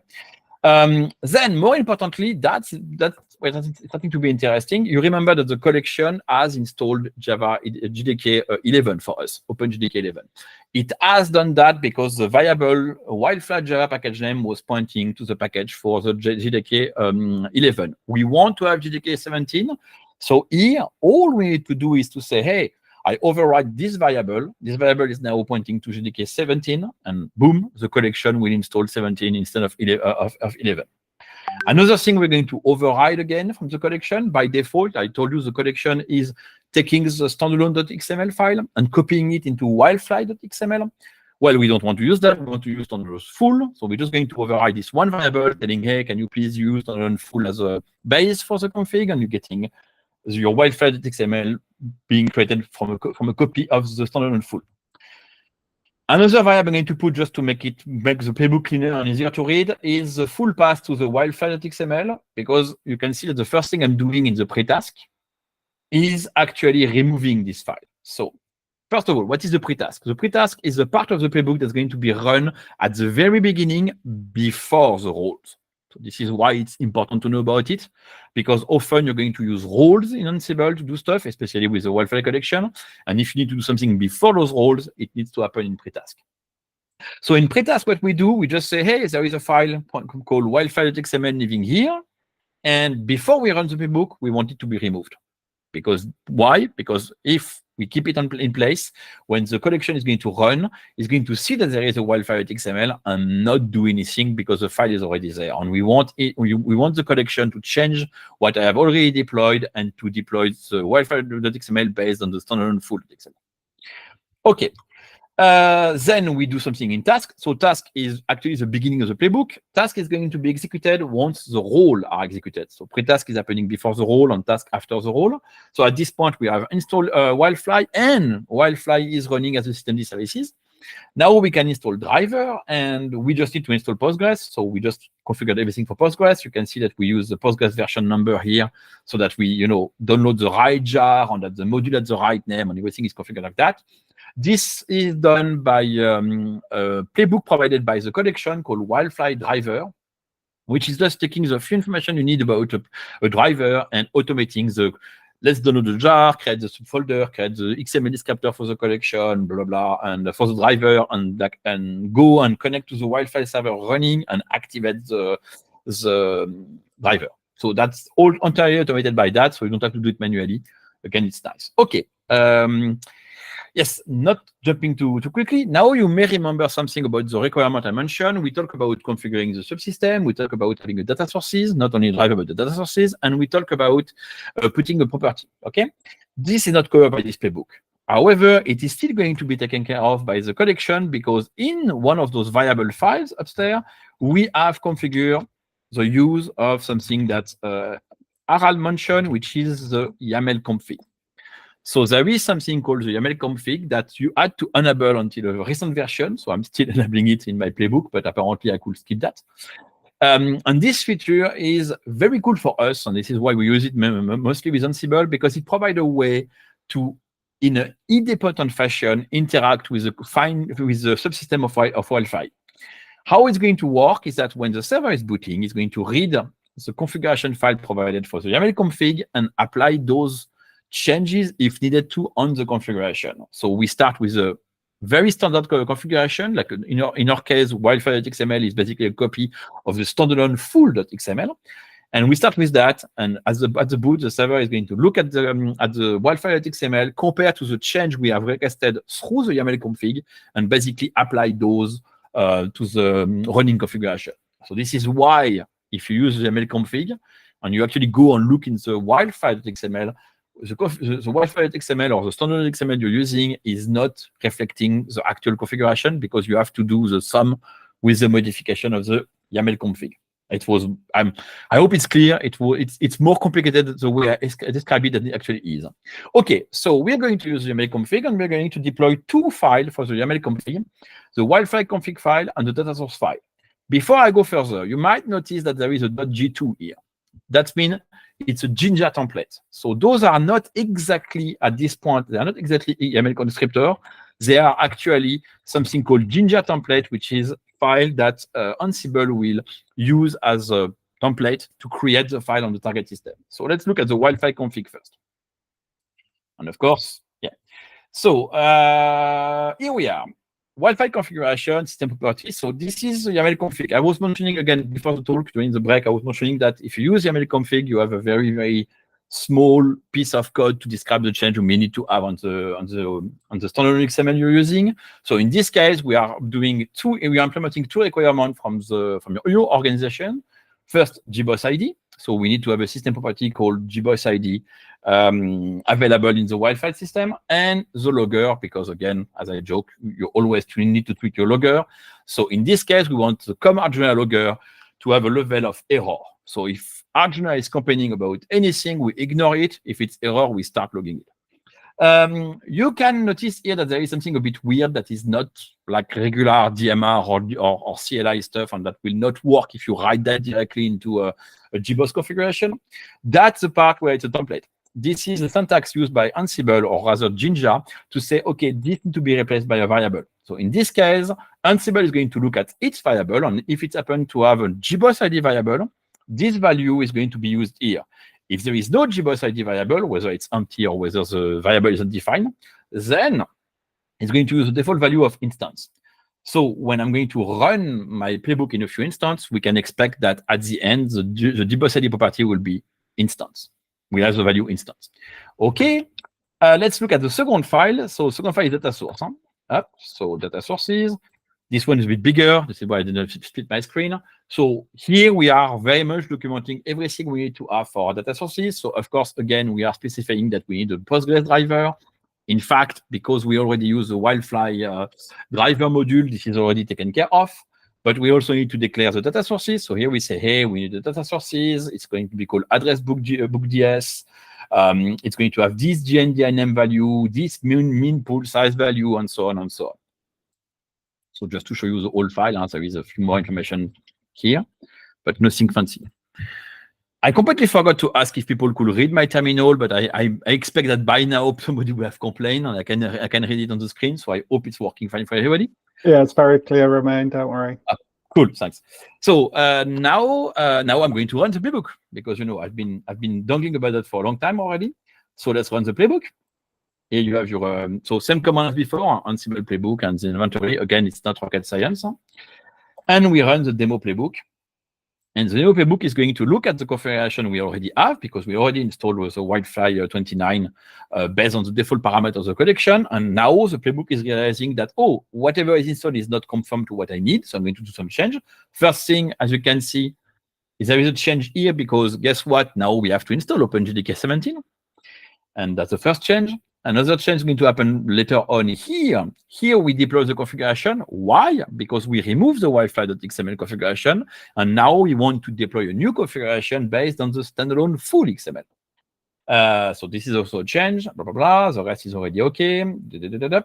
Here we have apparently something I heard is no longer needed, but now I enabling the YAML configuration extension. And then following that, I'm deploying the 2 YAML file that I have shown you. Of course, now they are deployed not as template, but as YAML file on the target system. And because they are processed by Ansible, the one having the gboss ID variable is going to be replaced by the appropriate value. That may be a bit that you may sound like it may be weird, but imagine that if you are provisioning, for instance, like 100 system, and the default value of the gboss ID, it needs to be the host name of the system plus some number that you compute based on whatever. Having this ability to basically tune that before deploying is going to be awesome, because you can implement in your playbook the logic to create this ID, and then it's going to be deployed in the same way on the 100 of machines. Okay, moving forward. Then we deployed again the systemd services configuration. Why does we change that? Because now we use JDK 17. So if we don't change that, the server will keep using JDK 11. So the collection is also thinking of that for you. Well, it's not thinking, but it's smartly coded for that. And then we said, okay, because we changed the configuration of systemd, we need to restart. So obviously, this services is tagged for being restarted. So now let's operate step by step. Let's do another system WildFly. So first, my service is still running. Yeah, I didn't kill WildFly. Now you can see that the GRE 17 is being used to run WildFly. Earlier it was the 11 one, and we are still using WildFly 29, which is what we use for now. So that's part of the requirement we had. Another requirement we had was this gboss ID I was mentioning. So let's see if this was properly configured in the server. So I'm using the CLI command. I'm giving you a few minutes to read the command I just copy and paste. So basically we said, hey, can you show me the system property called gboss ID? Yes, I can, because it exists. It was created by Ansible during the deployment. And the value returned is instant, because we have not defined a value for gboss ID. So that's pretty easy. Let's do the same check from Arjuna. Let's be a bit thorough. Even if I think now you see that it's working, I'm still going to check everything to be a bit method about it. So now we are going for Arjuna. So this is going to be a very silly output, because it's telling you outcome, success, result, error. but it's just because we set the log level to error. So actually it worked very fine, even if the display might be misleading. Then let's take a look at the, let's keep the GDC driver because enough is enough. Let's take a look directly at the data sources and see if it has been set up and properly configured. Yes, it has. Let me scroll up a bit. As you can see here, you have, for instance, like so. Here we have the address, the name of the data sources being defined. Here you have the connection URL we mentioned. Here we have the GNDI name we set in the configuration file. Here we have the number of pool size we defined. So basically everything is fine. Everything was configured correctly. So now I have not done one single operation with my N. You have not seen me unzip file. You have not seen me modify the XML descriptor from WildFly. I have not touched WildFly. I did everything through Ansible, and I have completely automated the deployment of the regular service you're using in your organization. So that's already pretty cool if you think about it. But let's go a bit further than that, because what I did right now is just on only the configuration. But as I said, in your organization, you most likely deploy the application. You also deploy web app, probably more than one. And I'm guessing that as a developer, I'm working on one web app, but this web app needs to have other services running. And hopefully, most likely in production, those are spread apart on different systems. But on my environment, I maybe want to deploy all those applications inside my WildFly to be able to develop with them. So to do that, we are just going to, again, look at the variables I have mentioned earlier. So one of the files I have imported was apps, or another app, and this file is where I put the configuration for the application I want to deploy. So the first thing I'm going to do is remove that and say true, because now I want to use I want to activate the part of my playbook dedicated for application. I'm going to show you that in a minute. I'm just going to show you that here all I put is just the name of the app. It's called info, and where to fetch it. So there is a nice big URL to fetch it from my Drive account. Okay. So now let's go back to the playbook and look at how we can do that. So we demo up. So after my, as you can see here, there was the stuff with the driver deployment, and here we are having to the post task. So I mentioned earlier pre-task executing before the role, task executing after the role, post task is in a very, very surprising move executing after task. Impressively, I'm pretty sure everybody is blown away by this revelation. So actually, we could remove the post task and we could just put those tasks after the one from the driver. The reason I'm using post task is that it makes it clear to whoever is reading the playbook that, okay, first we install WildFly, this is the task. At the end of the WildFly task of the playbook, this WildFly is running, and post task is now we deploy apps. It's just not a convention, it's just for clarity purposes. Okay, so as you can see now, there is a block statement, so you can put in a block a series of instruction, and this block statement is only executed if the app deploy variable is enabled. This is where I just put to true in my file, because I don't want to deploy the app before now. And now I can show you the part with the app. So the part with the app is really, really, really not complicated. There is a task called get URL. Guess what? This is fetching the web app, the WAR from the URL associated to the web app. Okay. Fetching the WAR, putting it in a file on the target system, nothing fancy, and then deploying. So basically for that, we use the GBoss CLI, and we used the GBoss CLI wrapper provided by the collection. The collection has a role called WildFly utils, because of course, we are still, I'm still a Java developer at the end, so of course I have a util something. I couldn't find a way to have a WildFly manager, but at least I had a WildFly util. And so in this GBoss CLI wrapper is basically taking care of all the little plumbing we need to do to be able to run the CLI instanceable. So you don't have to take care about setting up everything needed for that. You basically say, okay, please use the GBoss CLI. This is where the WildFly home is. This is my query, and run that. Okay, I'm doing another thing I'm going to comment on before moving forward on running the playbook. We also integrate here the WildFly validation role. This is a simple role which is going to run a couple of checks to be sure that WildFly is really running on the target. This is to avoid the scenario that you may have already run to, and some ops are running on 18, that basically you have deployed WildFly, it's running, the Java process is running, systemd is technically happy, but the WildFly is actually not working. So the Java process is running, WildFly is executing, but the server is completely broken and you don't see that. So to avoid this scenario, we created this little extra role, which is going to go and check a bit that, yes, WildFly is running, it's really started, it started gratefully, for instance, this kind of thing. Okay, so let's go on, more demo. This time, to make it a bit more interesting, I'm also going to add a variable, the dbus ID variable, and call this instance by the name of its version. So WildFly 29. Okay, let's go. So unless I fucked up something, which is not completely likely, now my playbook should basically do nothing special. Well, I have removed again the WildFly XML, so it's going to recreate that. But the most important part is that this time the playbook is going to take care of deploying the application.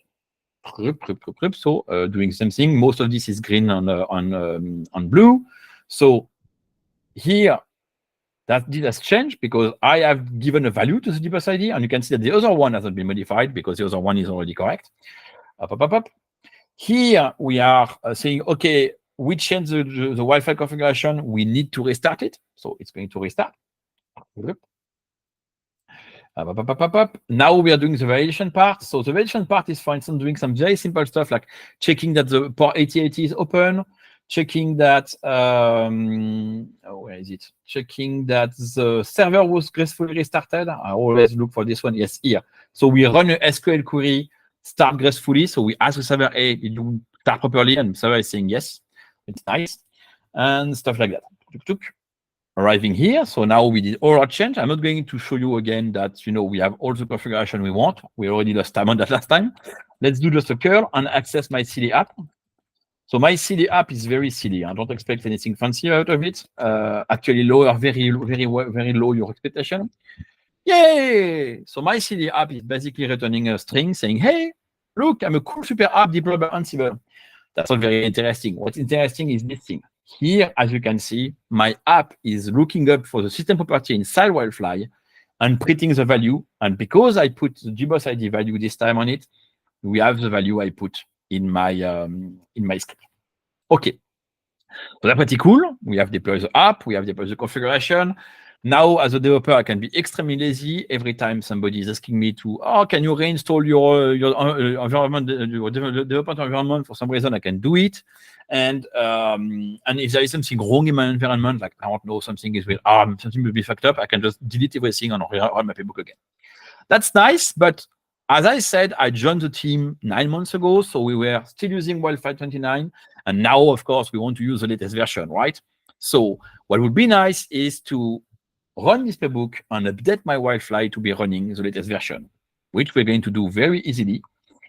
Just doing that, WildFly version, I really need to not fuck that up, and just say, hey, now I want 31.0.1 final. Okay, so let's do that. So again, Ansible is going to run and say, oh, you want 31, but you're actually running 29. So I need to reinstall the server based on 31. So again, it goes too quickly. Here you can see that we have downloaded somewhere. Where is it? We downloaded somewhere the 31, or actually tried to download it, but I already have it, I think, locally. Check the target here. Well, here, download zip file from. So downloading the new version, copying it on target, extracting the zip file. Again, new Wi-Fi home, new version, new Wi-Fi home. I have to modify the configuration. So, sorry, this was misleading. That part was actually copying the new standalone full XML from WildFly 31 into the WildFly.xml.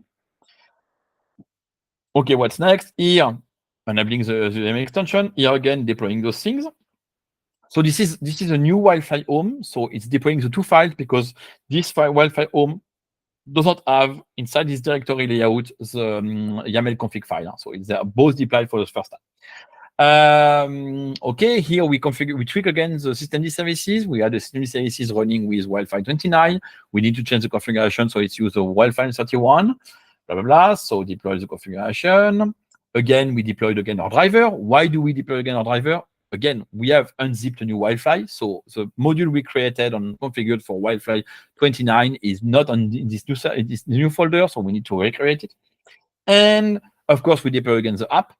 Also, we deploy again the app because same thing, new server, the app isn't deployed. We validate that everything is fine. Everything is fine. We're very happy about that. Blah, blah, blah, blah, blah, blah. And we're good. So same thing. For the 10th time, we're going to start to run the system CTL to WildFly. And you can see that I'm still using OpenJDK 17, of course, but now the version of WildFly is, where is it? Why can't I see it? Yeah, here, 31. And my app is still working. And oh, I'm stupid. I didn't use. Well, I'm getting a rerun. That's all. I wanted to put 31 here, of course. So otherwise, my app is going to return again. Well, let's actually, you know what? Let's demo that. Well, I hope I didn't break everything. No, I don't think so. Up.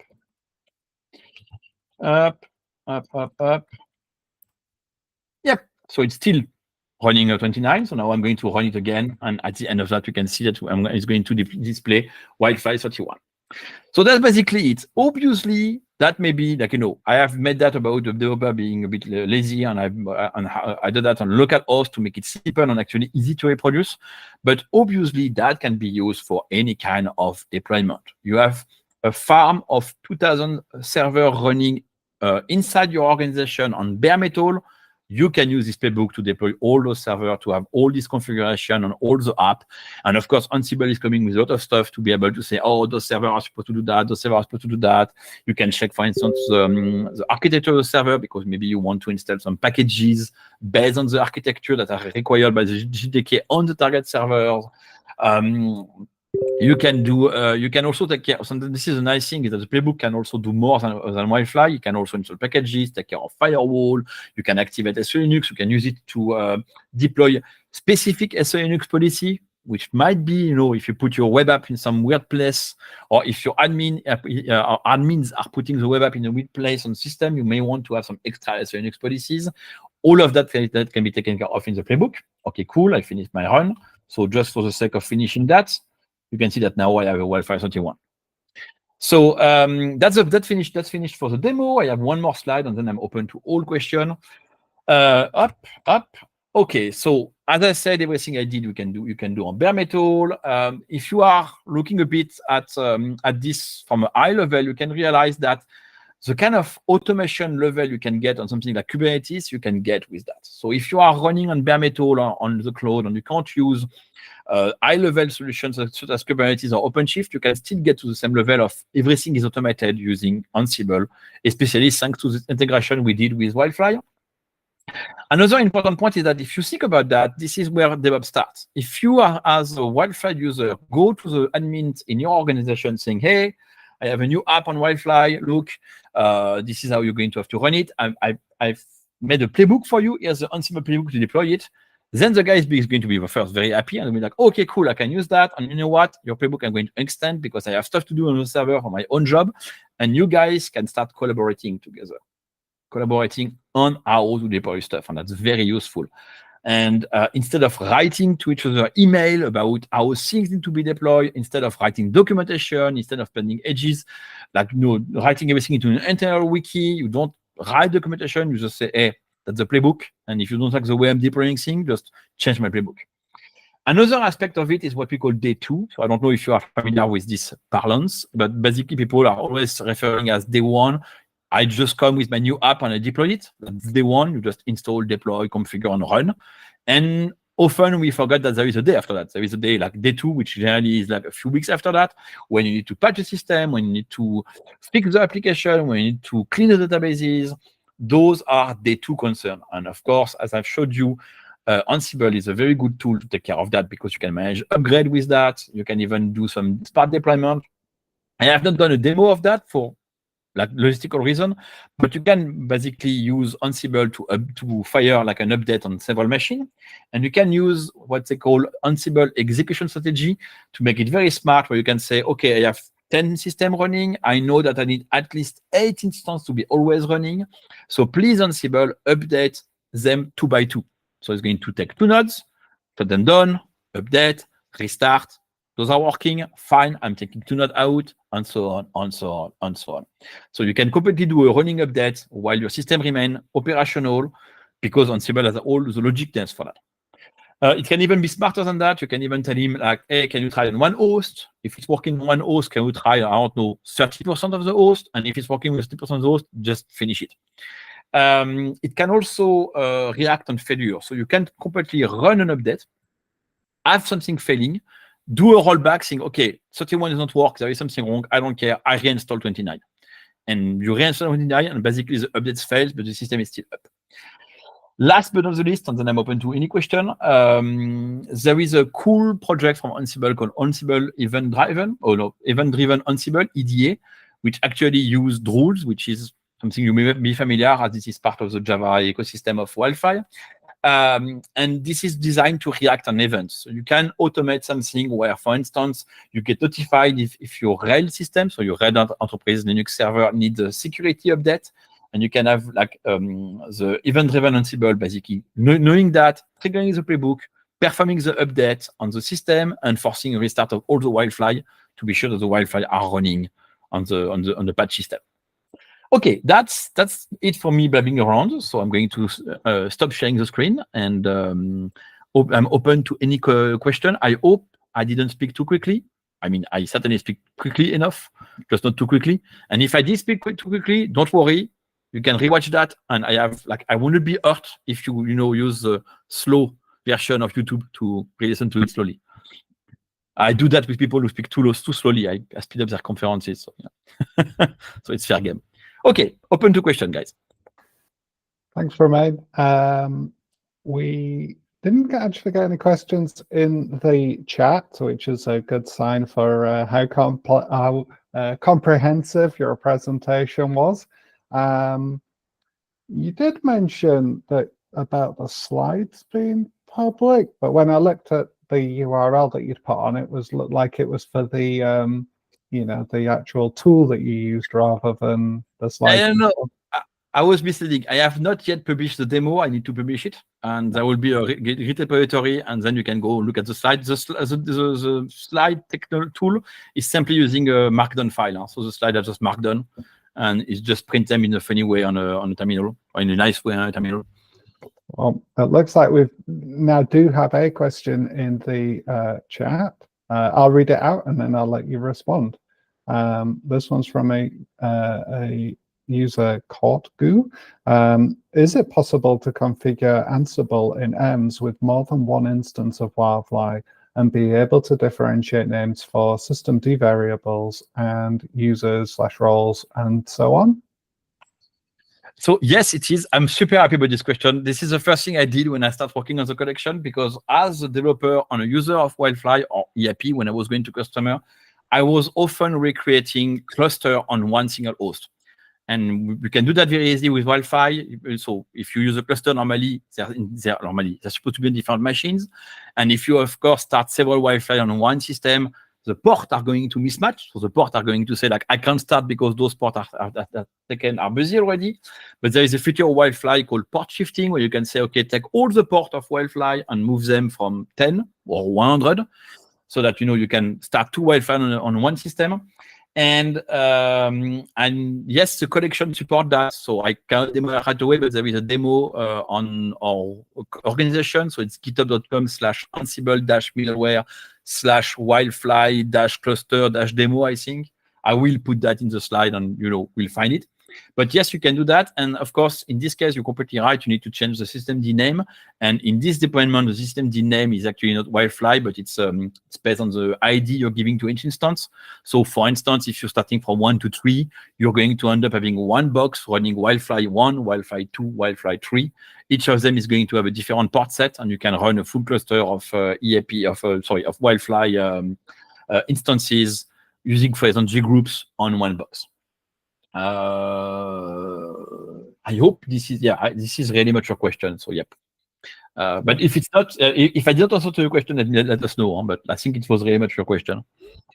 Well, thank you for that comprehensive answer, and thank you again for your presentation. I'll invite you to turn your camera off and go upstream. But yeah, thanks again. Thanks for the question. Thanks for the answer. And yeah. Thank you. So it's now time for us to take a brief break. We're going to be back streaming at 1600 UTC+0. So hope to see people back on here at that time. Thank you.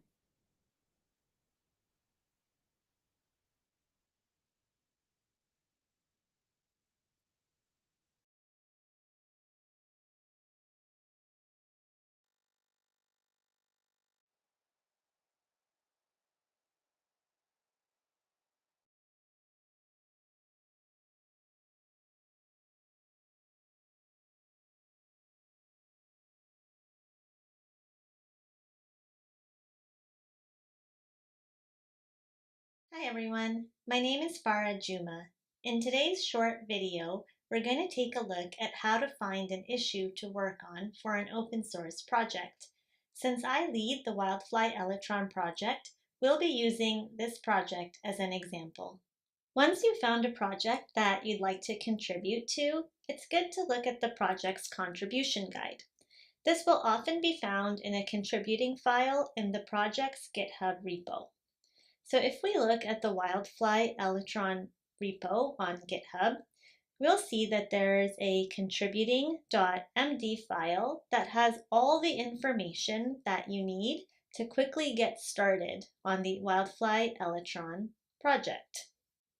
A lot of open source projects identify issues that are good for new contributors to get started with in order to become more familiar with the project. For WildFly Electron, we identify these issues using the Good First Issue label. So in our contribution guide, you'll see a link to these Good First Issues. Now, the WildFly Electron project uses a tool called Jira to manage our issues. This is a common tool along with GitHub issues. If we take a look at the Good First Issues in Jira, we can see that by default, we're presented with what's called the detail view. To make things easier, it's good to switch to the list view instead. So this allows us to easily see the issues that are available, along with a summary of each issue, the current assignee, the status, resolution, and so on. So if we click on an issue, we can find out more about what this specific task entails. So you'll see that there's a description that describes the issue that needs to be solved, and it often has some pointers on where to get started. Once you've found an issue that you'd like to work on, you'll want to assign it to yourself. In order to do that, you're first going to need to create a Jira account. So when we click on Login here, if you don't have an account already, you can click on Register for a Red Hat account. So here, you'll be able to specify the username that you'd like to use. Then you'll specify an email address to associate with your Jira account. So this is where you'll receive notifications related to the issues that you'll be working on. You'll then specify your name and choose a password. Now, once you've created an account and logged into Jira, to assign an issue to yourself, you can simply click on the Start Progress button. So as you can see, that's automatically assigned this issue to myself. Now, if we go back to the list of Good First Issues, we'll see that this issue now appears in the list as being assigned to me, so that others don't work on the same task. If you need any help or have any questions while working on an issue, feel free to ask either in chat or simply add a comment on the issue. We're happy to help. We hope you found this video useful. For more tips for contributing to open source projects, be sure to check out our playlist linked in the description down below. And be sure to subscribe to the WildFly channel. Thanks, and see you next time. Ci sono due modi di fare trading e il primo è quello che fanno quasi tutti. Consiste nel cercare di... Hi everyone, my name is Farah Juma. In today's short video, we're going to take a look at how to import a Maven project into IntelliJ IDEA. We'll be using the WildFly Electron project as an example today. The first thing that we're going to do is fork and clone the WildFly Electron repo. So here we are at the WildFly Electron repo on GitHub. So we're going to click on the fork button. Now, because I've already forked this repository, I'm just going to navigate to my existing fork. From my fork, I can click on the code button, and I'm just going to copy this URL. Next, we're going to open our terminal, and we're going to clone our WildFly Electron fork locally. So to do that, we're going to use git clone, and we're going to paste the URL that we just copied. Now this will take a couple minutes. Now we're going to open IntelliJ IDEA, and we're going to import our WildFly Electron project. So we're going to click on File, then New, and then Project from Existing Sources. Next, we're going to find the WildFly Electron directory that was created for us when we cloned the WildFly Electron repo. So once we found that, we're going to click Open. Now, because the WildFly Electron project is a Maven project, we're going to select Maven here, and then we're going to click Create. So now we can see that our WildFly Electron project has been successfully imported into IntelliJ IDEA. So we're all ready to start contributing. If we look at the terminal at the bottom, we can also try building our project using Maven clean install. This will take a couple minutes to complete. We hope you found this video useful. For more tips for contributing to open source projects, be sure to check out the playlist linked in the description down below, and be sure to subscribe to the WildFly channel. Thanks, and see you next time. Hi everyone, my name is Diana Krepinska, and in today's short video I'm going to show you some tips on how you can start contributing to open source projects. Many first-time contributors to Electron have faced similar problems with Git. So to make things easier for you, we have decided to make some videos about the basics you might want to know so that you can start contributing quickly. So you have forked and cloned the repository you will be working on. Now you want to make sure that you use a separate branch for different issues you are working on. This will make it easier to group related functionality together and separate unrelated functionality. You can then easily submit a pull request with only the functionality related to a single issue, and also make updates to your branch and pull request if needed. So after you have picked an issue you want to work on, always create a new branch from the branch you will want to add your updates to. This is usually the default branch of the repository. For Electron, the default is at this time 1x. So make sure you are at the 1x branch. Now, let's say that the issue number you want to work on is LE123. You can create and switch to a new branch with git checkout-b and the name of the branch. This created a new branch that points to the same latest commit as 1x does and checks out or switches to that branch right away. You can run git status to see that you are on LE123 branch. Now you can make the changes related to your issue. So I will just add some comment to this file. Now you can run git status to see the state of your changes. And you can select the files that you want to commit by adding them to the git stage. And for that, you can just use git add and select the files. At each step, you can check the state of the changes with git status to see which changes are staged and which are not. And once you are satisfied with the changes, you can commit the staged files.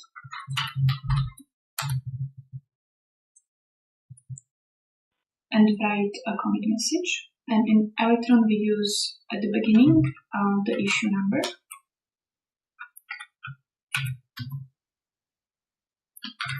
followed by the issue title.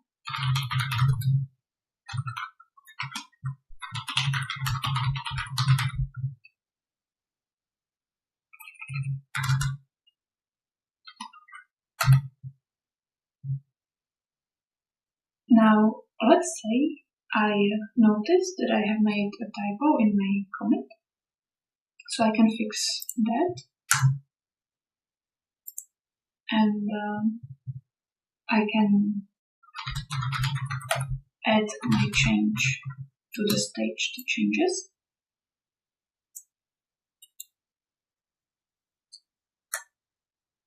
And now I can use git commit, amend. I leave the commit message as is. So this way I have amended my typo fix to the previous commit that I have created, because this does not need its own commit. It is best to use a single commit for a related functionality. I can run git log now to see the latest commits. I can see my latest commit followed by some other commits.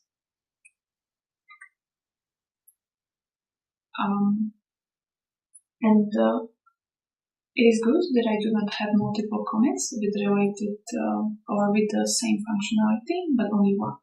So I can create a PR from that. But if you do have multiple commits that could be grouped together, you can squash them, which will be explained in another video. So in my case, I can push this branch to my remote repository. I can use git push origin and the name of the branch.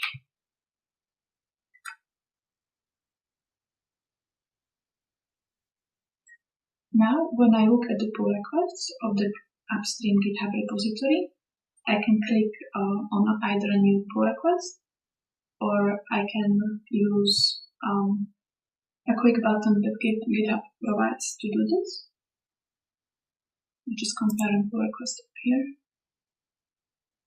And here I can compare my changes, and if I'm fine with those, I can submit a PR by clicking create pull request, but also make sure that you link and describe your pull request in the description.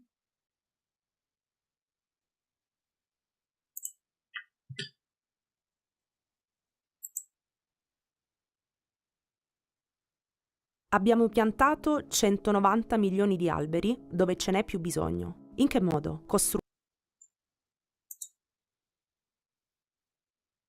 Now, if I want to work on a different issue, I will switch back to the branch I want to put my changes on top of.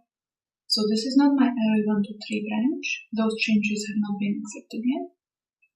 I want to add new changes to the one I expect.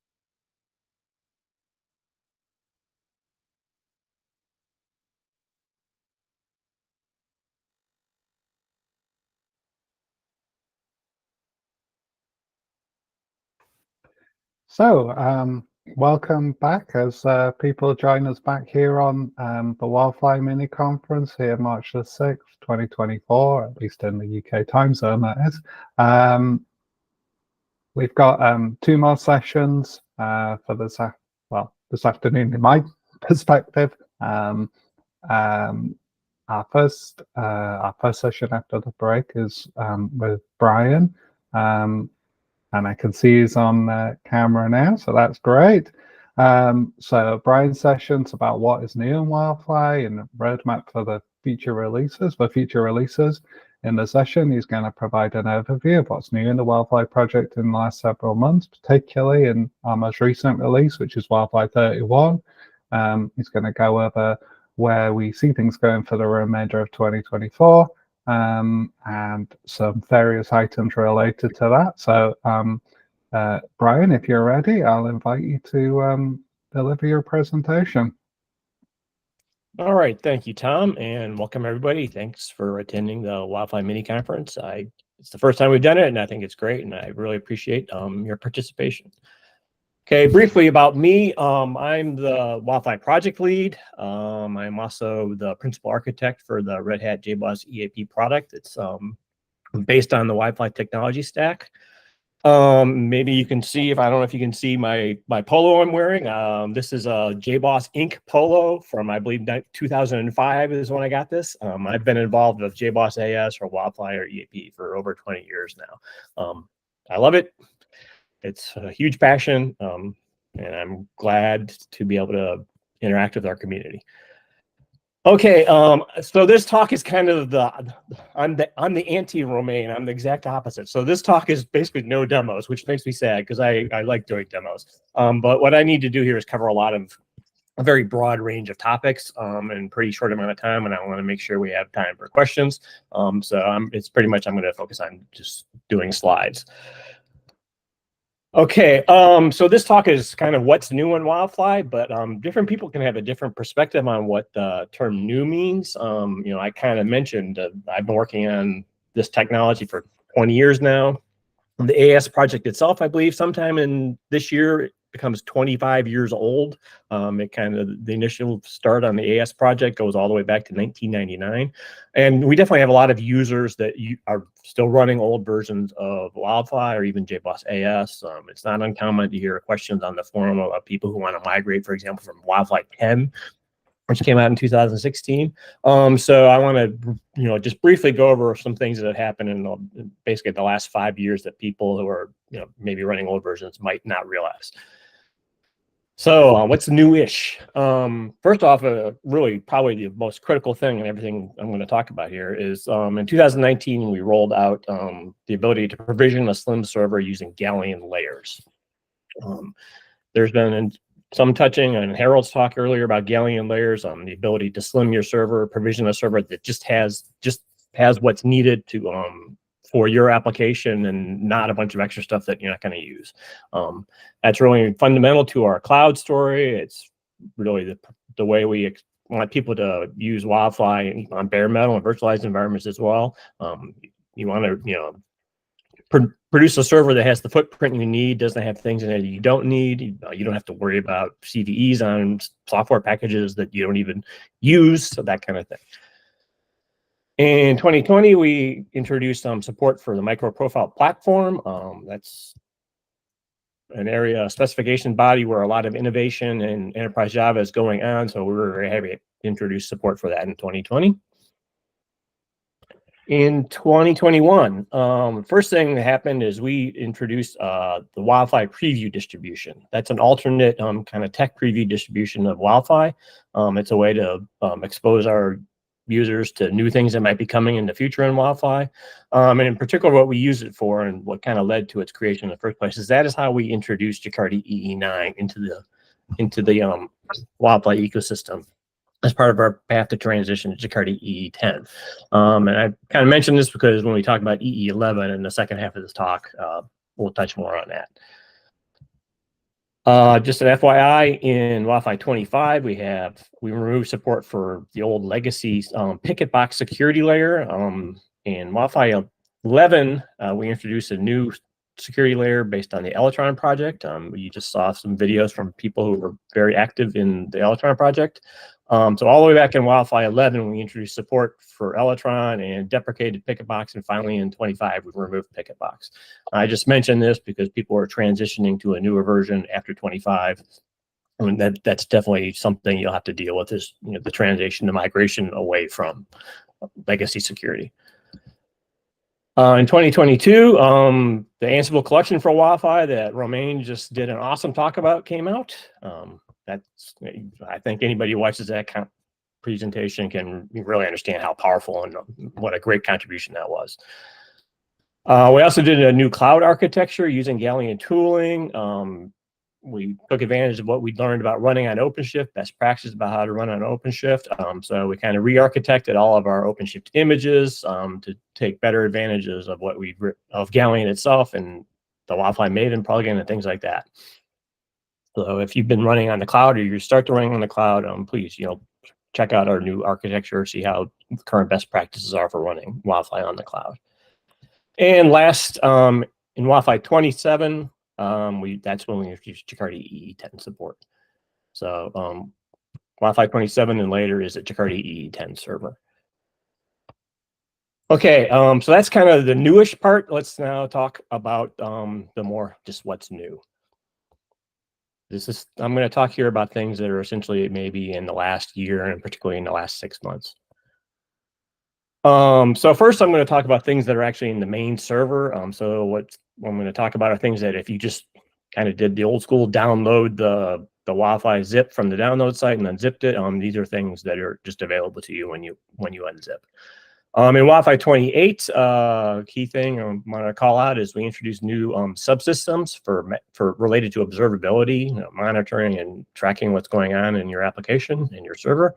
So we introduced a new subsystem for micrometer to provide metrics, and then also microprofile telemetry, which allows you to export publish tracing information to a tracing collector.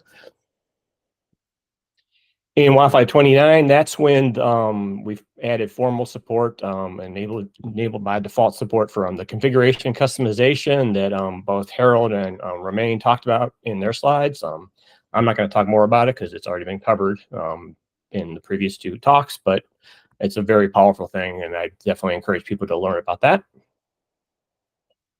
In WildFly 30, we introduced preliminary SE21 support. I'll talk about SE21 quite a bit in the second half of this talk.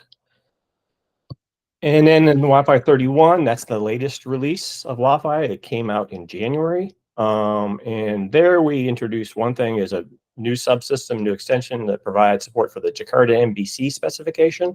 We added that to WildFly Preview, and we're going to be adding that to standard WildFly in WildFly 32. We also did significant updates to our Hibernate and Hibernate search releases, which I know our community users tend to always express a lot of interest in us keeping up with Hibernate. So WildFly 31 uses the latest Hibernate and Hibernate search releases.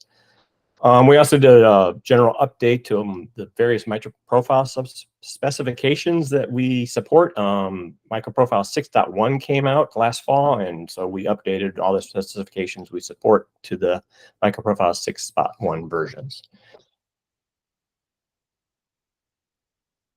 Okay, going beyond the main server, let's talk a little bit first about the Galleon ecosystem tooling that allows you to configure and provision a server.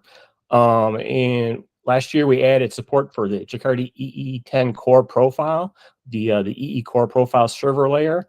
Basically, if you provision a WildFly server using this layer, you'll get a slim server that just provides the E10 core profile plus our standard management functionality like the management interface and that kind of thing. We definitely encourage people to investigate the core profile. It's very nicely right-sized for providing microservices, or you can use that as kind of your base layer and then add like 1 or 2 other technology-specific layers like JPA or something to add beyond the core profile to add just the right amount of functionality you need to your server to run a nice microservice.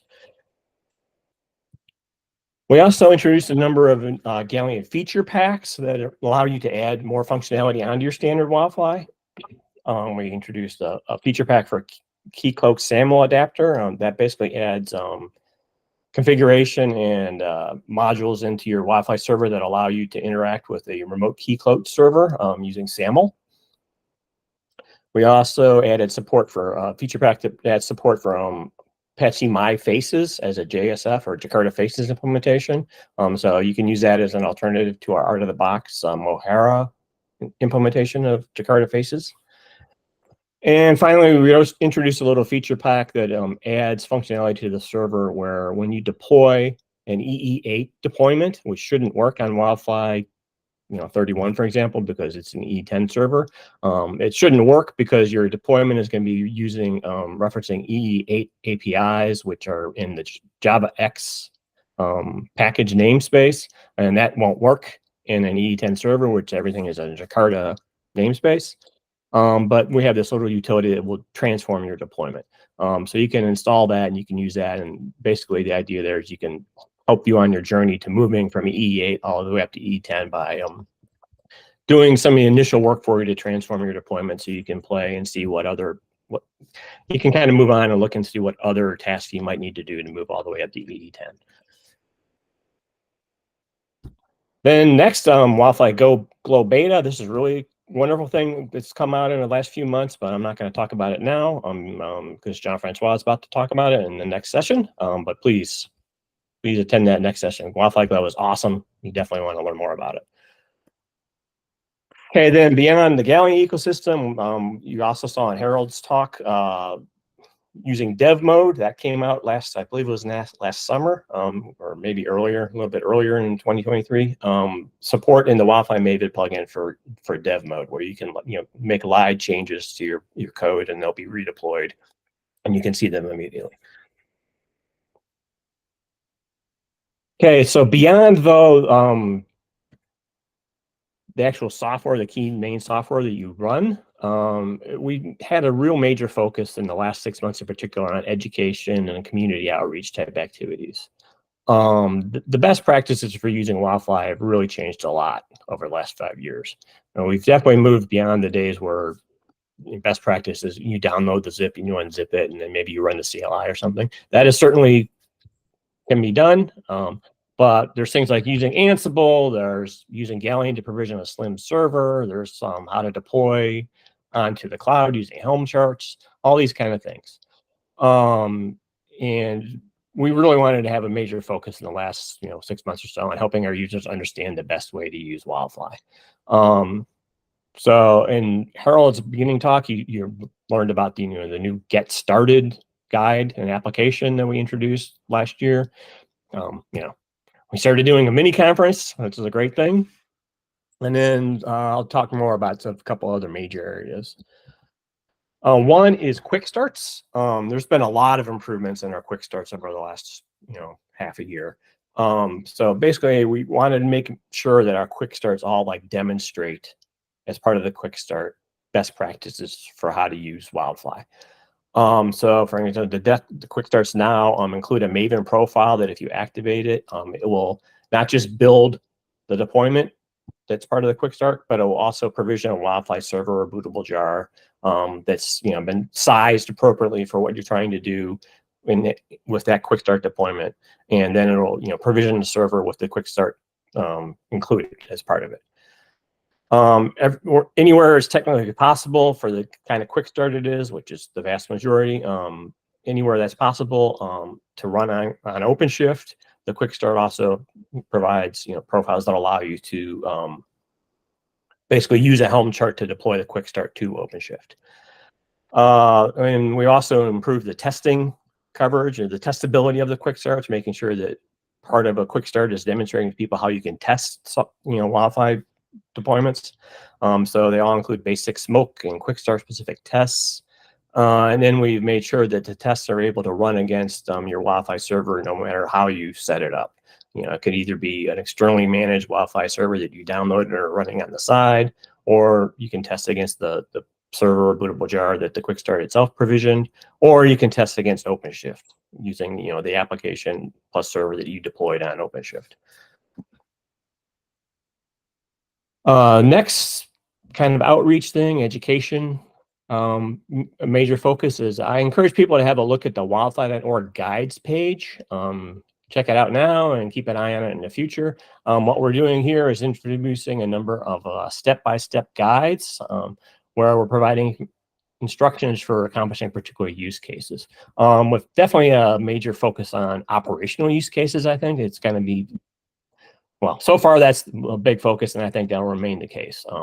Explaining how to actually, not necessarily how to write an application, but operational issues that you might want to explore. So just some examples, there's a user guide just for about configuring logging for your application. Another one is how to secure your app using OIDC on OpenShift. Okay, so very operational. There's a user guide about deploying WildFly using Ansible. So it touches on a lot of things that Romain just talked about in the previous session. It's definitely an important focus for the WildFly developer community to keep adding more of these guides. It's something that I think is really important to help our users use our software.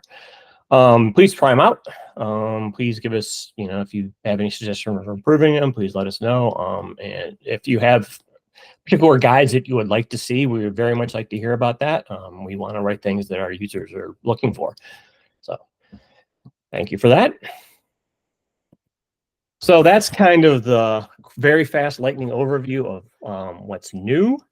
So now I'm going to talk more about roadmap, what's coming in the future. So first off, just the basic, when are we going to release information? So for most of going all the way back to WildFly 12, except for maybe a 1-year period where we worked on EE10, WildFly has been producing new feature releases roughly every 3 months. And for the next year, we're going to continue to do that. So we're going to produce every 3 months, roughly. We'll produce a release. We're generally time boxed, so we don't delay releasing. In order to bring in individual features, we stick to a time box. It is somewhat loosely time boxed because we will delay by maybe 2, at most 3 weeks, if we want to get something done and we think it's really worthwhile. But in general, we're going to keep to the quarterly schedule. So WildFly 32 is going to come out in April. And then 33, 34, and 35 are going to come out every 3 months after that. For each of these feature releases, about a month after we release, we'll produce one micro release about a month later, just to fix any bugs we've identified either in the release itself or important things that just come up since we did the release.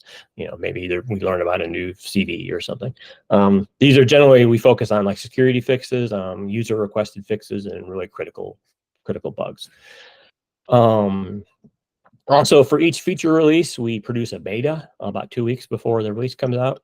So really, overall, the Wi-Fi project, we're producing 12 releases a year of WildFly, which I think is quite a lot.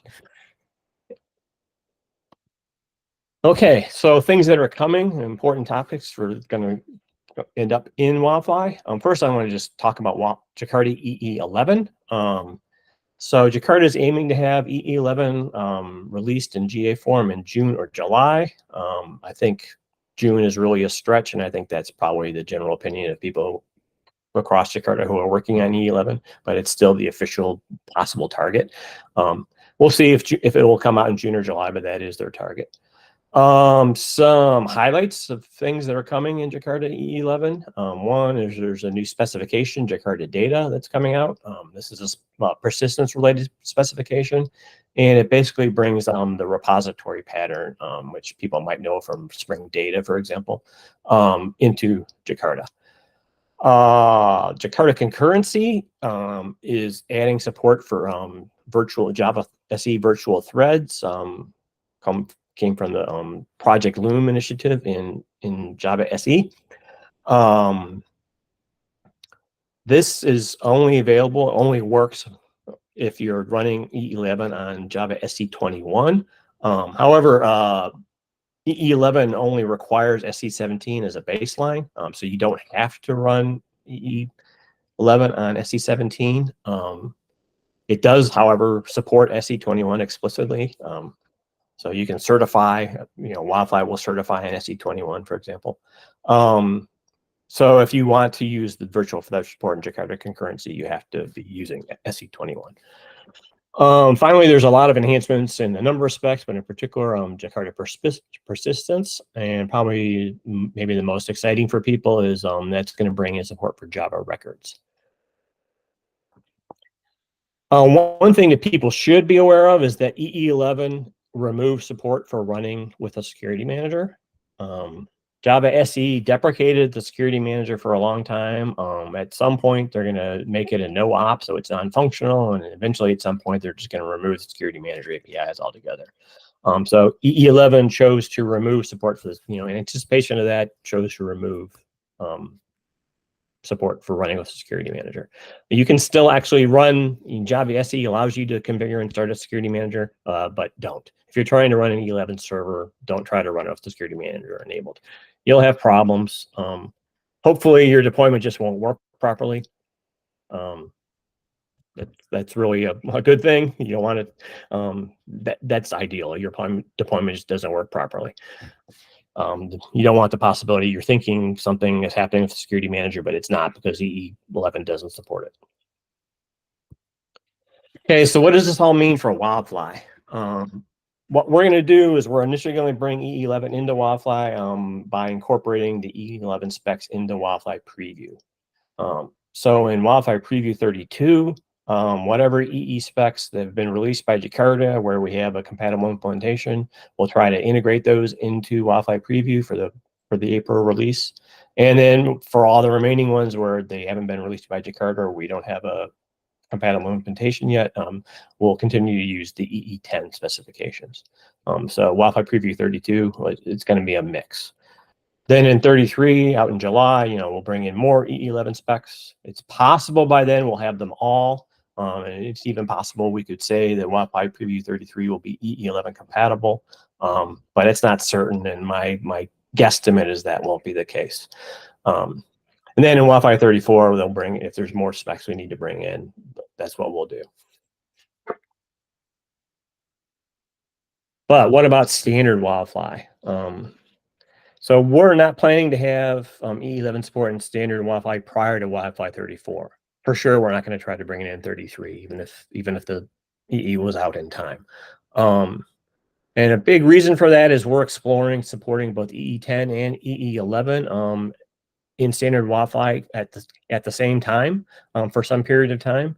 And we want to have the technical foundation, and we want to have that functionality all in place before we bring EE11 into standard WildFly. And in a second, I'll talk more about why that is, why we're trying to do this. So in order to have that all in place, it might not be until the WildFly 35 release, which I think would be January, that we would actually support EE11 in standard WildFly. Maybe we'll do it in 34, but maybe not. Okay, so touching on this dual support concept that I just mentioned. So what we're doing is we're evaluating producing parallel feature packs for standard WildFly. One that provides EE10 APIs implementation, and the other EE11. So then as a user, you would choose which feature pack you want to use, and you provision your server. And you either get EE10 or EE11.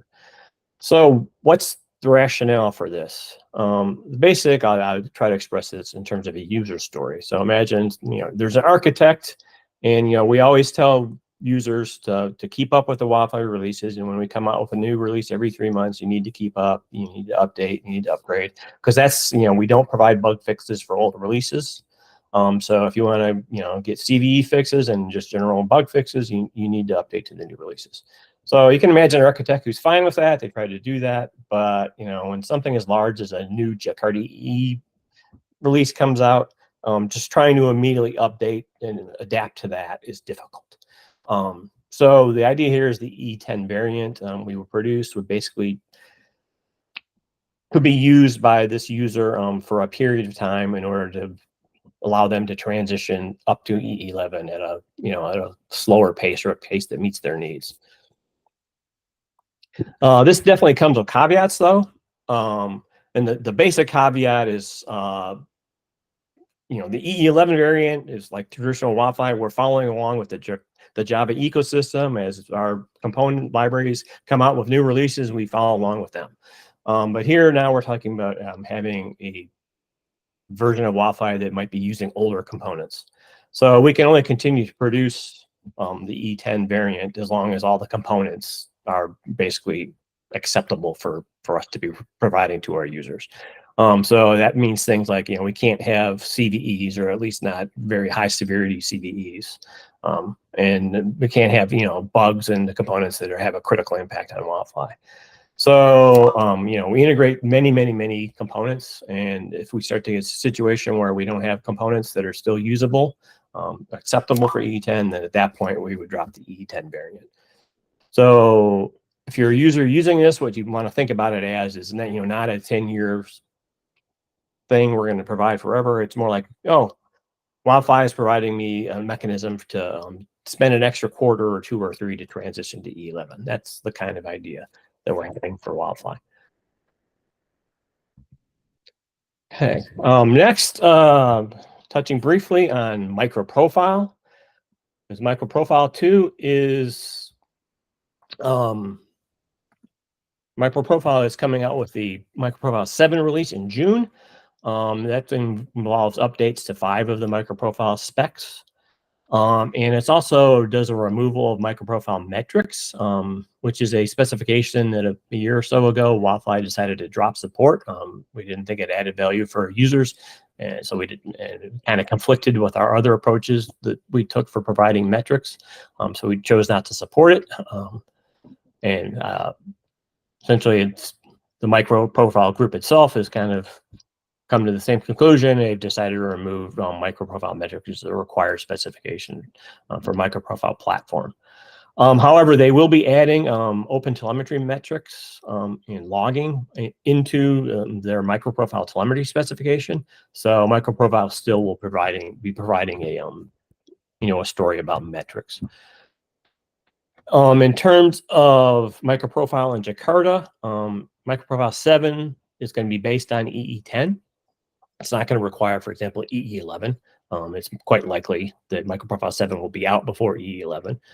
I believe their intent, though, or their goal, let me put it that way, their hope, maybe is another way to say it, is that you can run your microprofile 7 libraries on top of EE11 as well when they come out.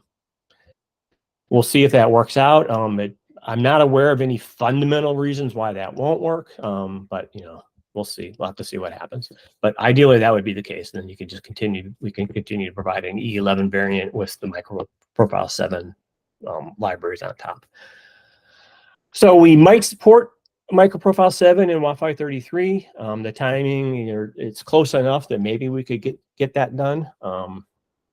But really, it's kind of too early to say. We haven't done enough planning. We haven't had enough communication yet, for example, with the small Y project to see where they're going to be.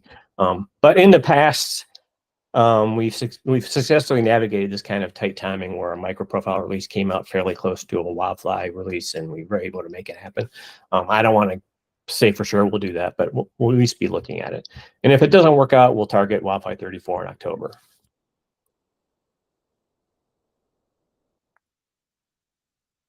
Okay, Java SE.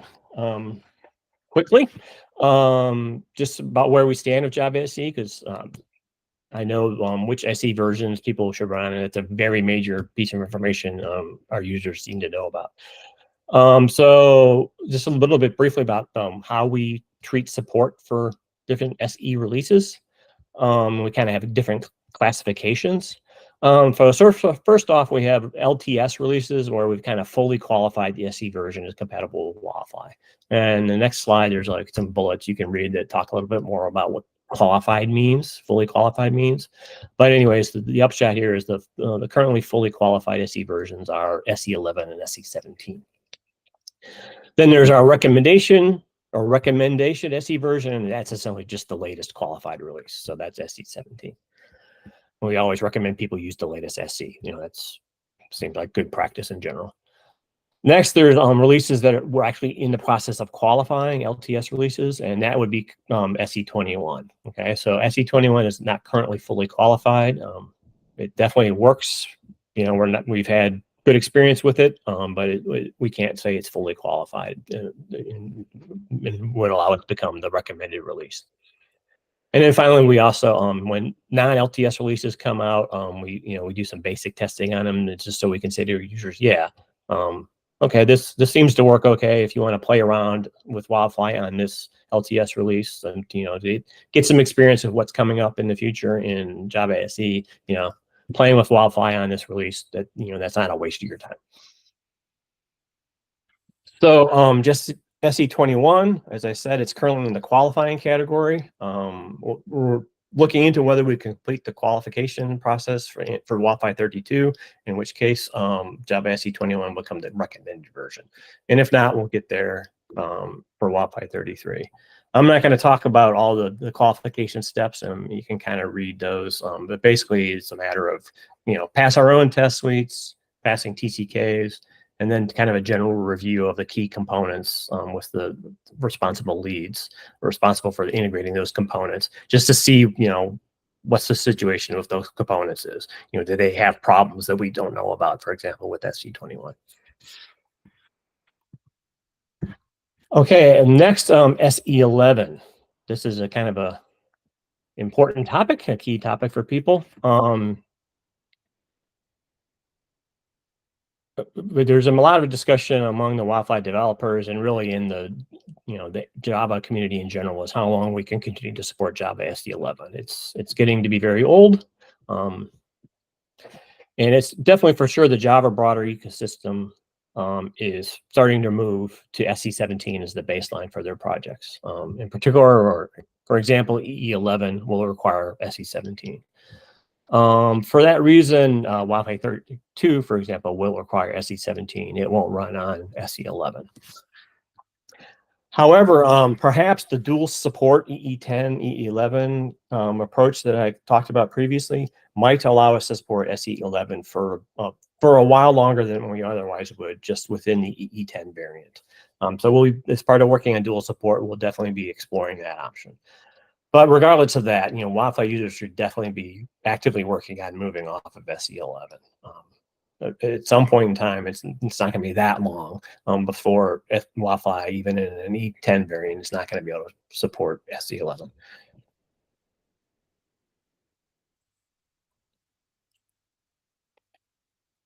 Okay, the last thing to talk about is the concept of stability levels. This is something we started on in WildFly 31, and we're going to be expanding in a major way in WildFly 32 and 33. Is the idea of new features that we bring into the server. They can have different formally defined levels of stability. You can classically think of it. Tech preview is different from your typical new feature, that kind of idea.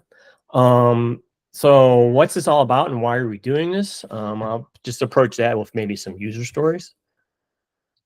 So the first story is, we've got a WildFly developer and they've got a new feature they've got in mind. They think it's in pretty good shape, but they want to make it available in a tech preview form. And they want it to be in standard WildFly, just out of the box, or at least be available for users in standard WildFly if they want to enable it, so they can get feedback. Okay. So that's pretty simple and easy to understand. Kind of more important, though, is now we have the users actually running the WildFly server, and they're fine with tech preview features. They might want to check them out, but they want to make sure that they don't get turned on or not made available unless they explicitly say they want them to be available. So they don't want features just popping up available in the server that they might accidentally turn on without even realizing that they're using something tech preview. Okay, so they want to make sure that they have some level of control. And then finally, you might have somebody more of a policy setting role. And they're fine with people playing around with tech preview features or tech preview modules. But when in their production installations, they want to make sure when that installation is provisioned that it's not including modules that are for tech preview. They just don't want those in the installation at all. They don't want to have that as part of their footprint, as part of their API surface, their tech surface, that kind of thing. So what we're going to do with this, first off, we're going to say features. They can have one of 4 stability levels, which I'll show in a second. And then a feature team who's working on a new feature will decide what level they want to try to bring it in at. And depending on what level they pick, the WildFly developers, the committers, and people doing reviews and that kind of thing are going to demand more from the feature team depending on the stability level. All right. And the idea then is over time, features can be promoted. So maybe something comes in WildFly 32 at one level, and in WildFly 33, there's more work done on it, or just from experience feedback we've gotten from users, we think it's good. We can bring it to a higher stability level. So the levels are, the first one is experimental. This is really just for really true bleeding edge stuff. I don't know how much of this is actually going to end up coming into WildFly. We'll see. But anyways, if you're using experimental features, there's definitely a real likelihood that the next release of WildFly, there's going to be some kind of incompatible change in it that you're going to have to deal with. And there's also a decent possibility that the experiment will be dropped altogether. Maybe the feature team decides, this isn't a really good idea. Let's not do this. Then next is more, it's called preview level. And this is more of your typical tech preview notion. Here it's things where, we think the API, the behavior it's been defined is solid. We think it's very close to what's going to be wanted in the final form. There's definitely an intent to eventually move it beyond preview level. So we're not going to bring things at preview level and then not have a plan for bringing them forward. But still, it's tech preview. Next is community level, and this level is really going forward is going to be the typical level for new standard WildFly features. And really, the expectation for quality and long-term compatibility for community level features, it's basically matches historical WildFly norms, I said. So basic things at this level, you should have the expectation for these features that they're basically equivalent to the expectations you've had for WildFly features for many, many years now. And then finally, have a level that's called default. And really, this is just a variant of community where we've actually done additional validation of the feature. So there's no real difference from community in terms of expectations for the feature. It's really just that we've had the ability to do some additional validation beyond what we can do for all community features. And typically that would involve bringing in engineers with quality engineering focus. Not all engineers have a quality engineering focus. It's definitely a real skill set, a very important skill set. And if we're able to have people involved with that kind of focus who've been looking at the feature carefully, that is an additional form of validation. So all but one feature in WildFly 31 is at default, but going forward, we're going to add many more features at other levels, primarily preview and community. Okay, quickly, in terms of how to use this, first off, when you start a server, you can control what level of features are available to you. So that's going to be done via the stability command line argument, or stability equals and then the level you want. So you can use that either, well, I'll say it in a different order. Out of the box, if you don't set this and you're using standard WildFly, you get community and default level features. Community. If you use WildFly Preview, then what's available to you is Preview, Community, and Default.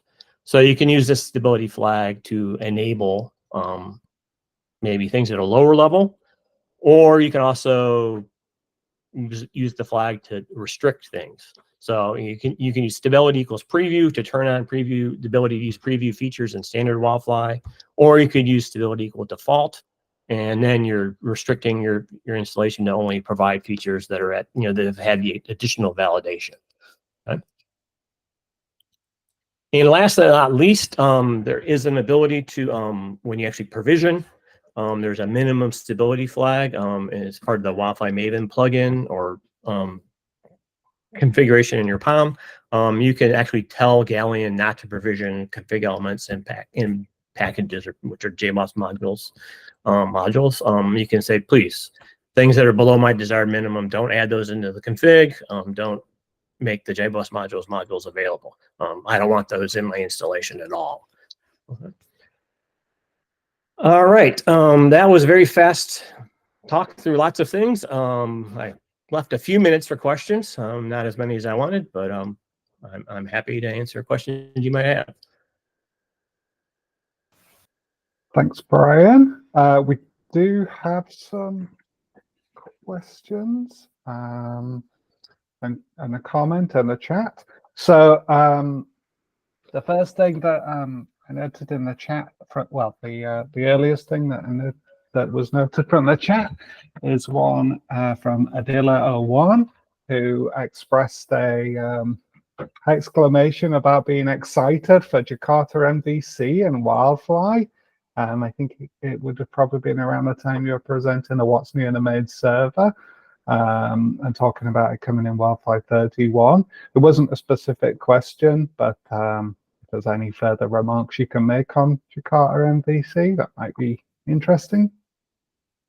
Well, one thing for sure, thank you for that feedback. It's really, really valuable. So Jakarta MVC is not part of Jakarta E11 platform or any of the profiles, but we're very interested in getting feedback and whether people want to use it, whether they consider it to be a valuable addition, all that kind of thing. So it's great to hear that people are interested in it. As I mentioned, we will be bringing into WildFly 32. There's actually a feature pack that's an external outside feature pack that you could use actually if you wanted to add it to standard WildFly 31. you can do that. So. Great, thank you. Okay, so the first question then, I suppose, from Sergey Kostenko. So often releases is good, but community really need to easier way to migrate. Could you advise what is better approach to migrate configuration? This was, I think, asked around the time when you had the quarterly release cadence slide on, talking about WildFly 32, 33, 34, and 35. So yeah, like advising basically on a better approach to migrate configuration. So there's different things. We do provide a migration tool. We don't a server configuration migration tool. We don't release that with every release. Sometimes we do. So that is definitely something to look at.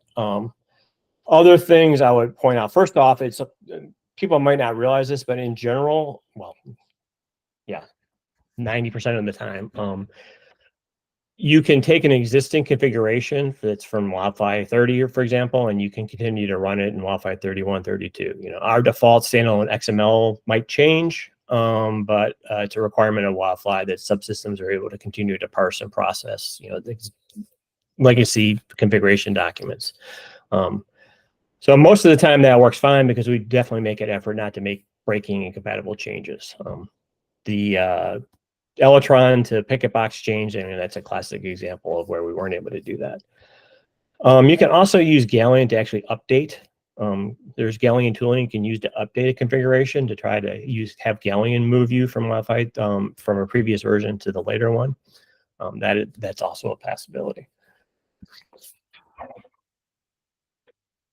Okay, thank you. And then we had a question from Dominic. I'm sorry, I can't pronounce your surname, but Dominic, do you think migration to Jakarta 11 will be as difficult as to Jakarta 10, which is a pain for us currently, mainly due to Hibernate 5 to 6 migration?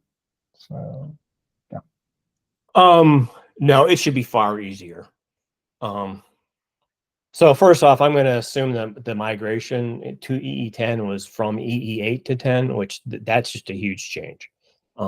And to be honest, is part of along with all that huge change in Jakarta, there was therefore we also did a lot of major component like Hibernate changes. EE11 is a much smaller change from EE10, and part of the reason why we're able to or we're investigating the dual mode thing is because we believe it should be like the integration of all of our libraries and things like that. It should not be that difficult for us to integrate different versions of the components for E10 versus 11. So if it's not that hard for us, and to an extent that indicates it's not going to be that hard for end users. So I think it definitely should be much easier. Thanks, yeah. Brian. Thank you. I hope I got the question like raised in the right way, and hopefully Dominic's happy with the answer. There's a few more questions gone onto the YouTube chat. We don't have long left, so maybe I'll try and get through the ones that we can, and we can maybe follow up later. So Adela, curious whether WebLogic style side-by-side war deployment is being considered as part of the roadmap. So there, to be honest, I'm not quite sure what you mean. Okay, so we'll leave that one alone for now then, and maybe Adila will be interested to follow up with the question again. They did go on to say, I know there are ways it can be implemented using other infrastructure architecture, means Kubernetes, etc., but curious whether they're built into WildFly. I'm not sure if that helps. So I'll move on to the question 2. Is there any idea on what JBoss EAP version may have Jakarta 11 support? I think that'd be more a question for, like, you know, Red Hat sales team or something, but I don't know. Yeah, that would be my answer. Yeah. Okay. Kortgu says, is there an Ansible and Galleon integration to be able to automate using Galleon provisioning capabilities? To be honest, I don't know. I would love to hear from Jean-Francois and Romain. It's definitely something, as I was watching that presentation, that was most of what was going on in my back of my mind is, gosh, to the extent these aren't brought together, how can we bring them together? A simple thing it would seem like is you can provision a server and try to use that as your base server. But I don't want to talk out of turn about too much about what you can do with Ansible. But that seems like, at least if it's not the way it's done, it's a possibility. And starting your base, provisioning your base server, and that becomes the basis you're using. And then after that, all the awesome Ansible tools can. Yeah, I can jump on that. We basically plan to at some point like integrate Galeon somehow. That's somehow that you can use Galeon to build your WildFly. Right now, we're already working on Prospero. Prospero is a mechanism you can use to install WildFly using Ansible. So yeah, it's one of the next big feature we want to implement in the collection. We are just waiting to have time to do that, to be honest. Well, that's great. I'm glad to hear that. I think that would definitely be really awesome. So that's something we can talk about. Maybe we can help you out. Okay. Very much good. Sorry, I was going to move on to Jean-Francois just as we're a couple of minutes in, but Romain, do you want to finish your thought? Oh, no, I was done. So I was just saying, yes, we will also think it will be awesome. We need to look at that in fact. So yeah, it's on the to-do list. Thanks. Okay, so thank you, Brian. I'll invite you to stop your screen sharing and turn your camera off, and I'll invite Jean-Francois to yeah, hi, Jean-Francois. Hello, everybody. Hello. So Jean-Francois is going to introduce the topic of WildFly Glow in the next presentation, a new approach for the WildFly provisioning. He's going to cover WildFly provision in general, discuss potential issues, and he's going to we're going to see how WildFly Glow simplifies the WildFly provisioning experience.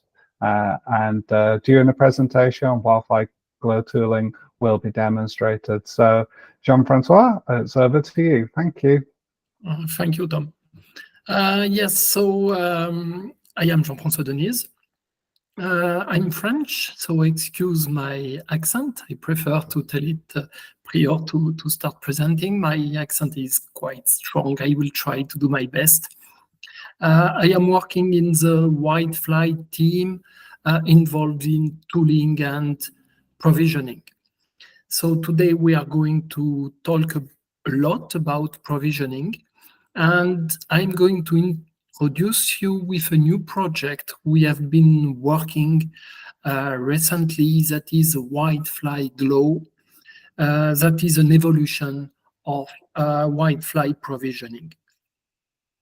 So the agenda of the presentation, we are going to cover WildFly provisioning. In general, we will see benefits and issues. If you are already familiar with WildFly provisioning, it will give you a recap.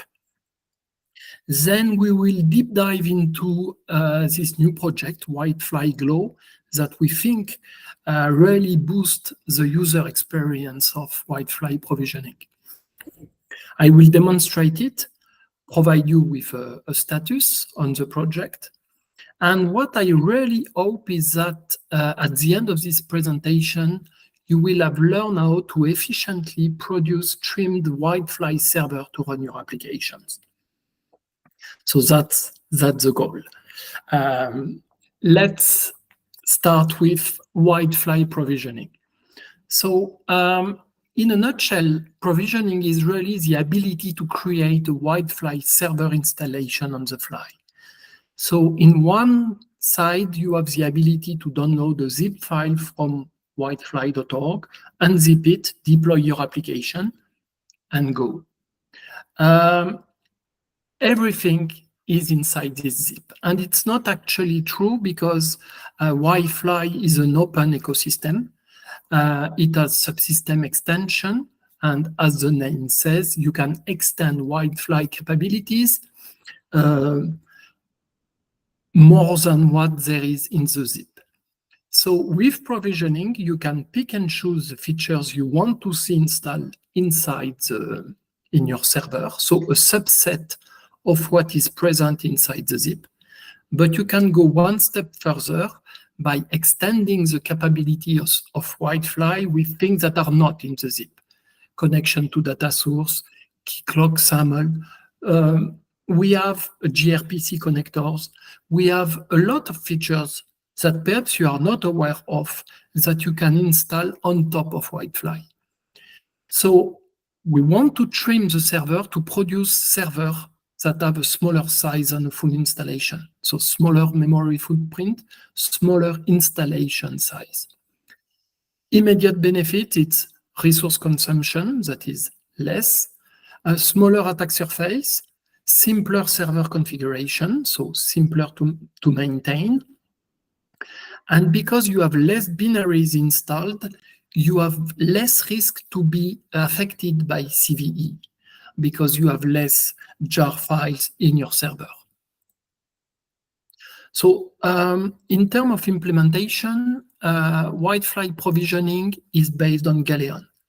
So you perhaps already heard about Galeon. It has been introduced since some years now in the WildFly community, in the WildFly context. And it's a generic set of libraries and tools that can provision any piece of software, but it works really well with WildFly.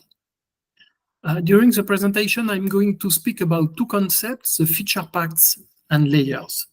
So to summarize, feature packs are Maven artifacts that contain the server metadata. See them as a container of metadata, allowing the tooling to create a server.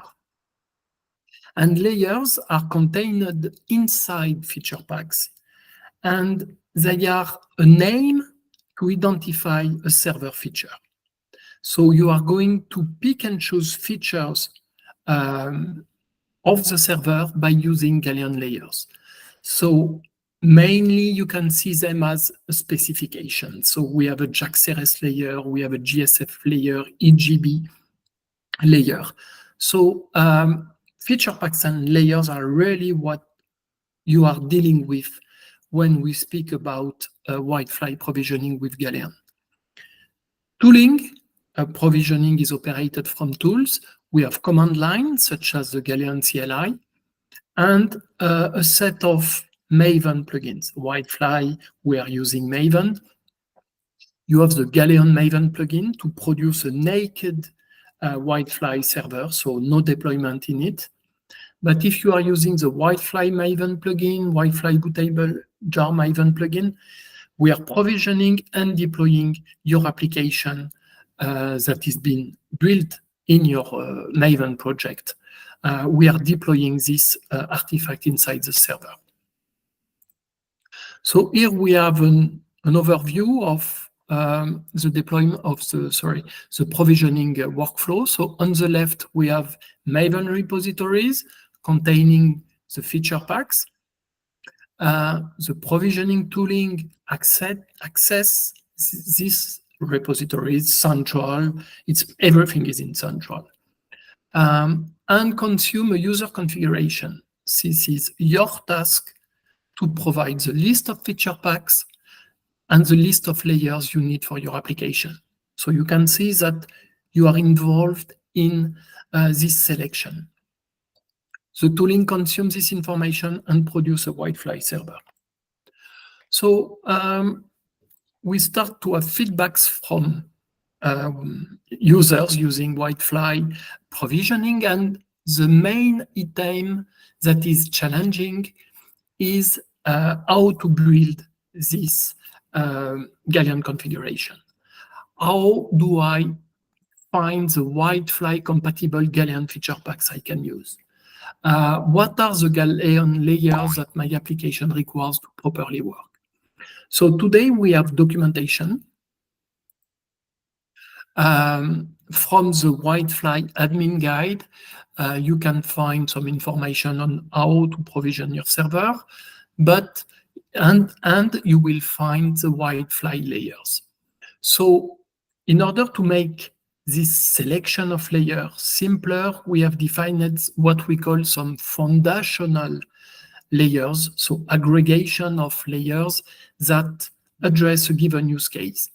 So for example, we have the data source web server that include support for data source. If you are developing simple servlet that connect to a database, that can be a good candidate.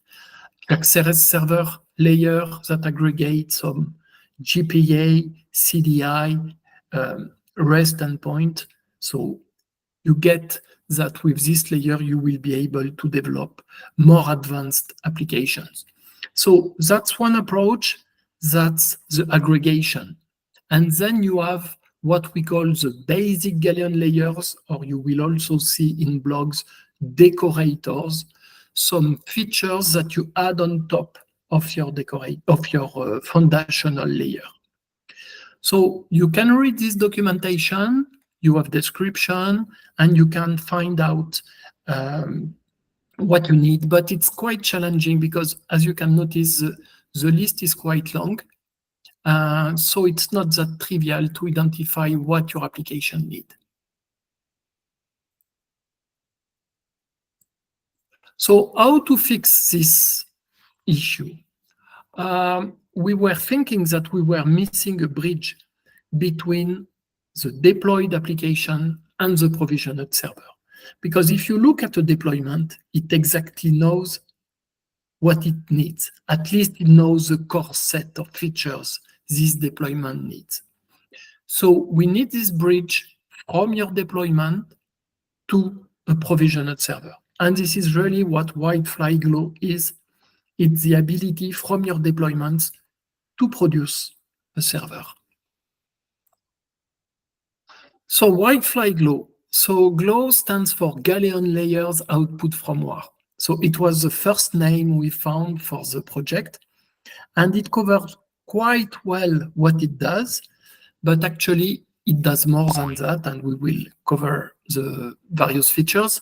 It also supports jars, ears, and you can scan multiple deployments. Let's say you are deploying multiple deployments in your WildFly server.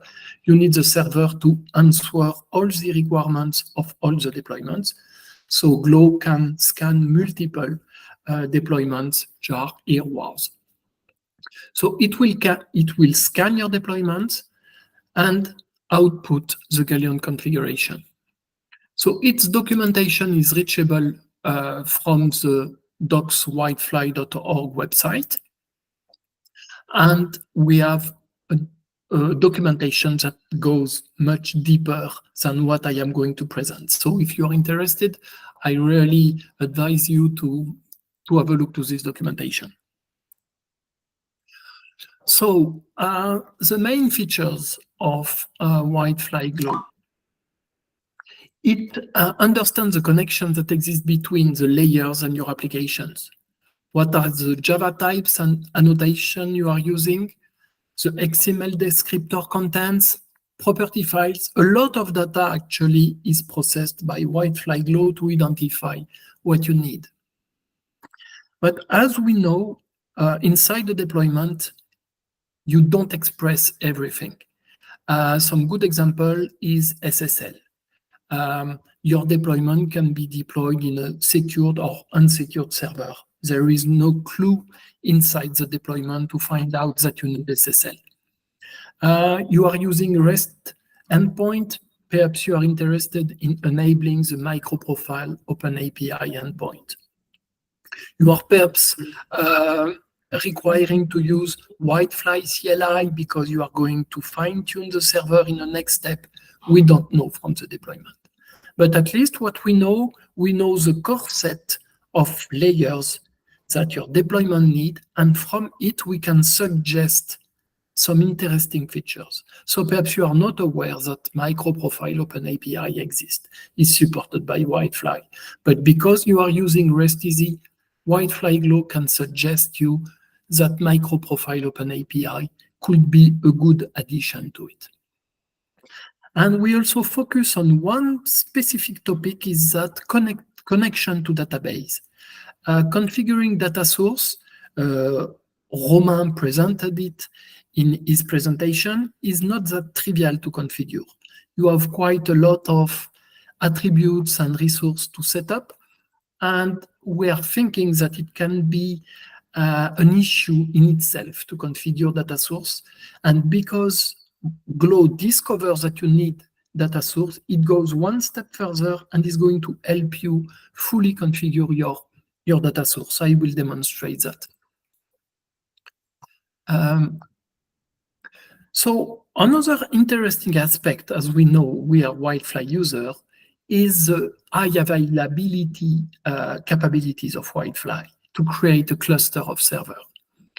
And when you create a WildFly server for HA, it's not the same than standalone.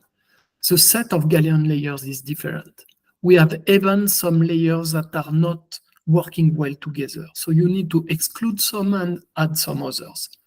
WildFly Glow has this knowledge. You will be able, if you want an HA server, to select the appropriate set of layers. We are dealing with two execution contexts, bare metal and cloud. I speak about data source already. And one interesting thing is that when you are using WildFly Glow, this is the entry point to the feature packs ecosystem.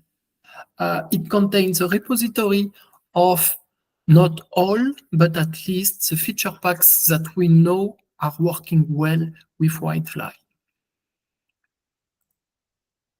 Glow comes with a set of tools, so a CLI, and I think that it's a good way to start playing with WildFly Glow, because I'm pretty sure you have a WAR not too far from your desktop. And you can quickly scan this WAR. It will explain what it discovered, and it can go one step further, and it will provision the server or a bootable jar or a Docker image. And we are currently working on a native OpenShift deployment. From your WAR, we will deploy everything on OpenShift. So that's the CLI. We have an integration with WildFly Maven plugin that you will find in the WildFly Quick Start. So it's not starting from a WAR this time, it's starting from source. Instead of explicitly listing the feature packs and layers, you will see, I will show you an XML snippet. You delegate that to Glow to find out what you need. And also an interesting Maven plugin that deals with Archelian deployments. So when you are testing using Archelian, we are scanning your deployment that you are defining in your test to produce the server used to test your deployment. And by the way, we have switched WildFly 31 test suite on. It was even for WildFly 30. We have moved the test suite to use this plugin, and we get rid of all the hard-coded layers and feature packs. So the same kind of work diagram for WildFly Glow. So WildFly Glow leverage Galeon feature packs and Maven repositories. It consumes your deployment, access to the registry of feature packs, and an optional user configuration. In some cases, you need to configure because you want to tell us that you want high availability enabled, you want to deploy for cloud, and possibly you need to extend. I was speaking about Open API if you are using REST. Perhaps if you are going to express the additional features that WildFly Glow has suggested and that you have enabled. PostgreSQL if it is the database and so on. I will demonstrate the add-on. So the extensions that we didn't find in the deployment. And from that, we are producing a WildFly server. So how does WildFly Glow works? I said that it leverages Galeon infrastructure. And we have instrumented Galeon layers with some metadata, some rules that captures the link that exists between a layer and your deployment. The metadata also capture the HA nature of a layer. there is this new notion of add-on to extend the discovered layers with layers that make sense in your context. So I am giving them some example, SSL, GMS brokers, but we can detect that you need one, but do you need an embedded or do you need a remote? That's something that you need to, that you know and that you need to provide to WildFly Glow. So as I said, it knows about high availability. It has a built-in knowledge of data source handling. And one thing to note is that the smallest server you can produce with WildFly Glow is compliant with Jakarta EE core profile. So it's not just a random set of layers. We base on a well-known foundational base server that is the Jakarta EE core profile, on top of which we are increasing the capabilities according to what we find it.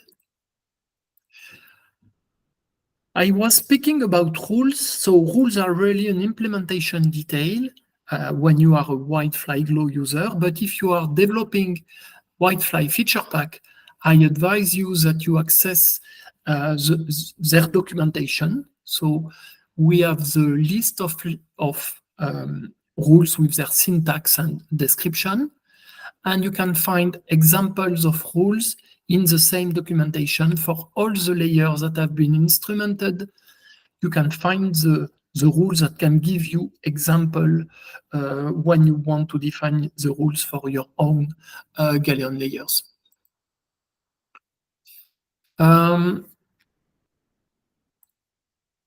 So on one side, we have rules contained inside the Galleon layers, and on another side, we have this registry of feature packs.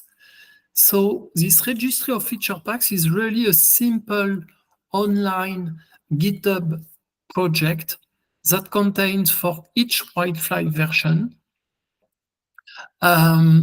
for each execution mode, bare metal and cloud, the list of feature packs, a simple flat list of feature packs that we know works well. So this repository is open for contribution. If you have developed a nice feature pack, you can submit a PR. We have a process in place. We will look at some testing you have done. You will have to attest. And if your feature pack makes sense, add value for the community, it can be a good candidate and be included in this registry of feature packs. Okay, so that's the time for the first demo. So I am going to stop sharing this screen and share my terminal.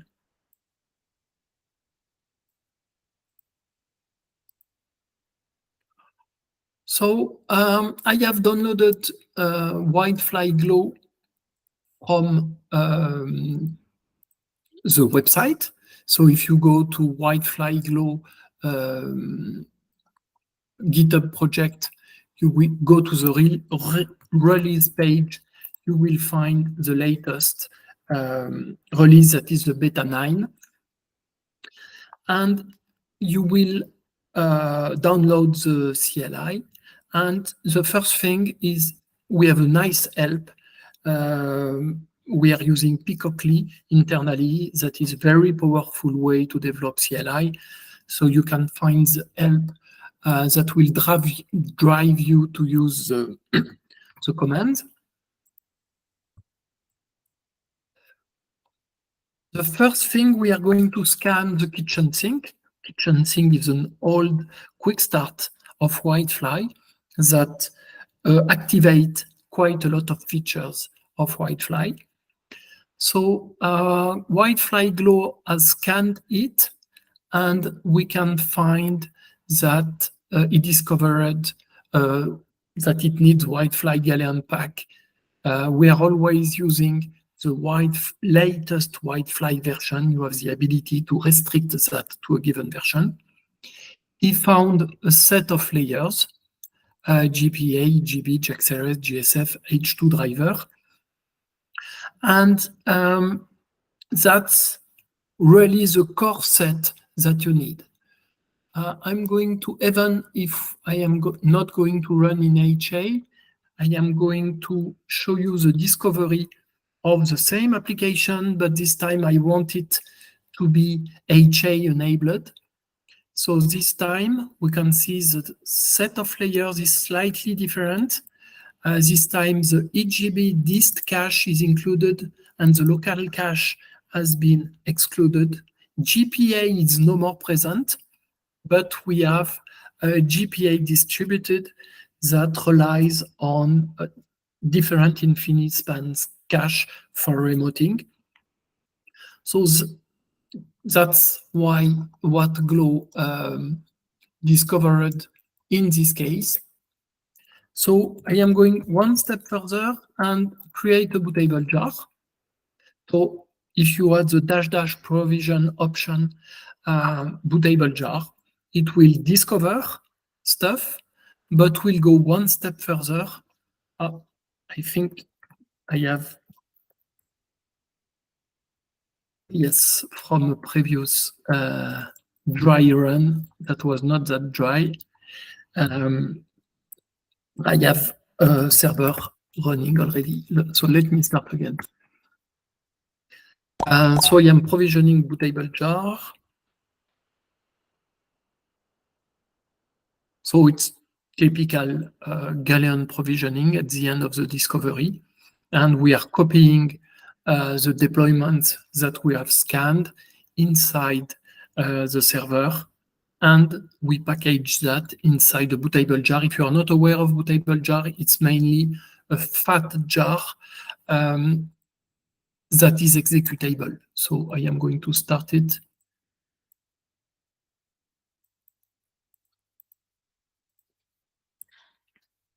And we have WildFly running.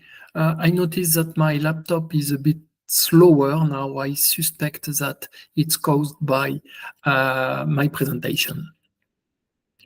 It was much faster prior to present at the same time. So we have WildFly that is up and running. So I am going to demonstrate now the same application on the cloud. So I am already connected to an OpenShift cluster. I added the -- cloud. And what does it mean? It advertises Glow that I want to produce a server that will be well tuned to work on inside the container, inside the cluster. So it discovers one extra feature pack, the cloud feature pack. Its role is to adjust your configuration. It adjusts the layers to the cloud environment. And it will automatically enable some add-ons. So the ELF add-on that is required in order for the server to be monitored by Kubernetes probe. And WildFly CLI, because when we start WildFly inside the cloud image, inside our WildFly image, we are doing some WildFly CLI adjustment when we start the server. So last step, I want to produce a Docker image that contains this server, the server, the WAR, everything ready to be pushed to my cluster.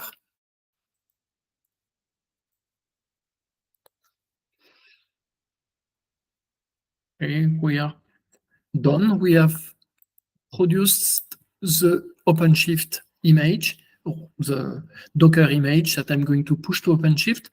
I am hiding some details there. I need to connect to the cluster, to authenticate to the registry and push my image. That's something that we are currently simplifying. I will touch base on that during the presentation with this native OpenShift deployment where you don't need Docker, you don't need to push images. But I will present that just a bit later. And finally, I'm going to use Helm's charts to create my deployment, to deploy my deployment, to deploy the image I just created in OpenShift.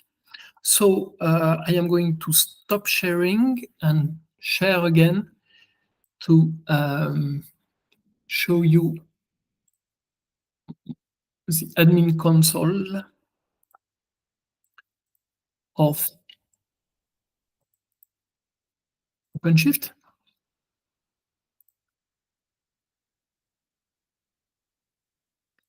So here we are, so we can see the kitchen sink application that is not yet ready. It is scaling to 1. When this circle is going to be strong blue, it means that it will be scaled to 1. I hope it will be able to. Okay, here we are. So from this, you can access the root, and it has been deployed in the kitchen sink context. Here it is. We are not going to play with it. You get it. So perhaps I would like to show you quickly the content of the Helm file I used. So it's a way to delegate to the creation of all the YAML that you need in Kubernetes or OpenShift with this simple YAML file where you say what is the image you want to deploy. You are disabling the build. We are not doing S2I kind of build there. We already have an image and the number of replicas, and you are go. And you are good to go. Okay, so that was the CLI and OpenShift demo. And so I think we have 15 minutes left, so I should be good. We have observed some reduction when we compare even with Galeon, because when you're using Galeon, you are using these aggregators I was mentioning. They are not optimal. It's not that WildFly Glow is optimal because we want this core profile server to be our base, so it's not optimal, but we are observing a gain on top of Galeon. I strongly suggest that you go to look to this project that my colleague Kabir Khan has developed. He has written a nice vlog actually on WildFly Glow, and he's really measuring in detail the gain you can have between a downloaded zip using Galeon and using Glow. That's an interesting project to look at. So some limitations we currently have, we can't discover APIs when you are strongly using Java Reflection or you are using GNDI lookup, but at least in the case of GNDI lookup usage with untyped Java instance, we can identify in the code where they are, and we can list the place that you should look at. And if it requires it, you can specify additional Galeon layers manually, because we don't know what you're doing. So we saw the WildFly Glow CLI. There a quick diff between what you will need to do inside the WildFly Maven plugin when using 4.2 and with the same use case, but with integration of WildFly Glow. You simply say that you want the provisioning information to be discovered. In this case, I am enabling the profile HA, and you are done. So some things that we have worked on, we have migrated all the quick starts, all the WildFly quick start to use WildFly Glow in a preview branch, the Glow preview branch, that if you are interested by Glow in a Maven context, I strongly suggest that you start from this branch. You have a lot of use case. Okay, so data source support. WildFly Glow detects that you are using data source. It will advise you with some add-ons.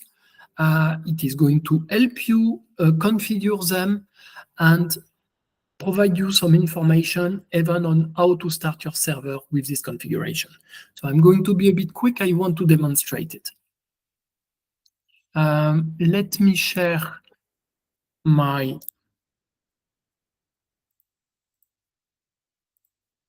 terminal. So first thing, I am going to start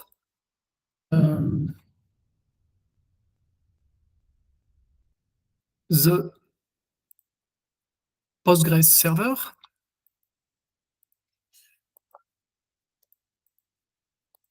Providing it password and username. And then I am going to scan the to-do backend application. That's also a quick start that allows you to create to-do tasks and persist them.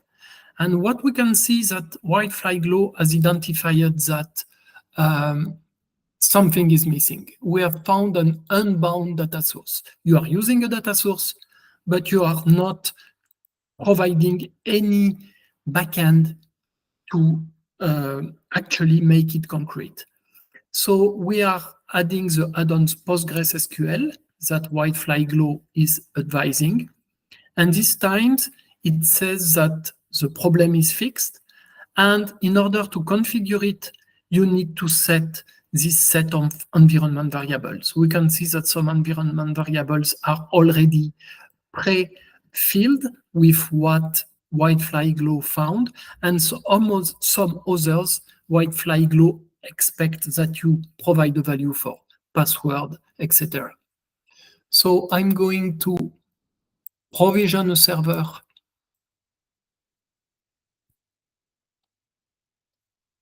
with the same configuration, so with the PostgreSQL add-on.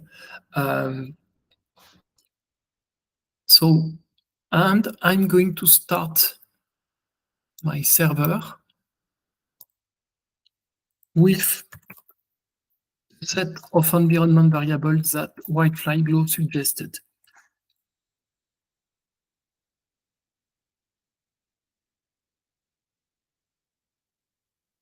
And we can see that the server started no warning, no error. So let's access to the application. We are adding a task, and then let me clear.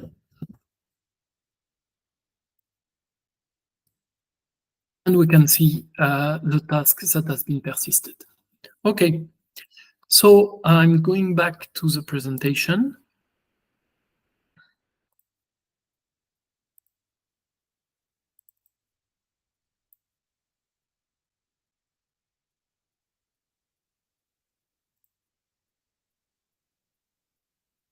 So if you have access to the slide, I suspect that you will get access to the slide. I have listed all the commands you need to follow in order to do yourself the demos. There is nothing special about these demos. So as I said, all the quick start have been migrated to use WildFly Glow. I suggest that you have a look to it. And I would like to quickly introduce a feature that we are working on that should come very soon in the next beta. As you saw, it's still complex to deploy to OpenShift. You need Docker, you need to push the image. There are a lot of steps that we can actually automate.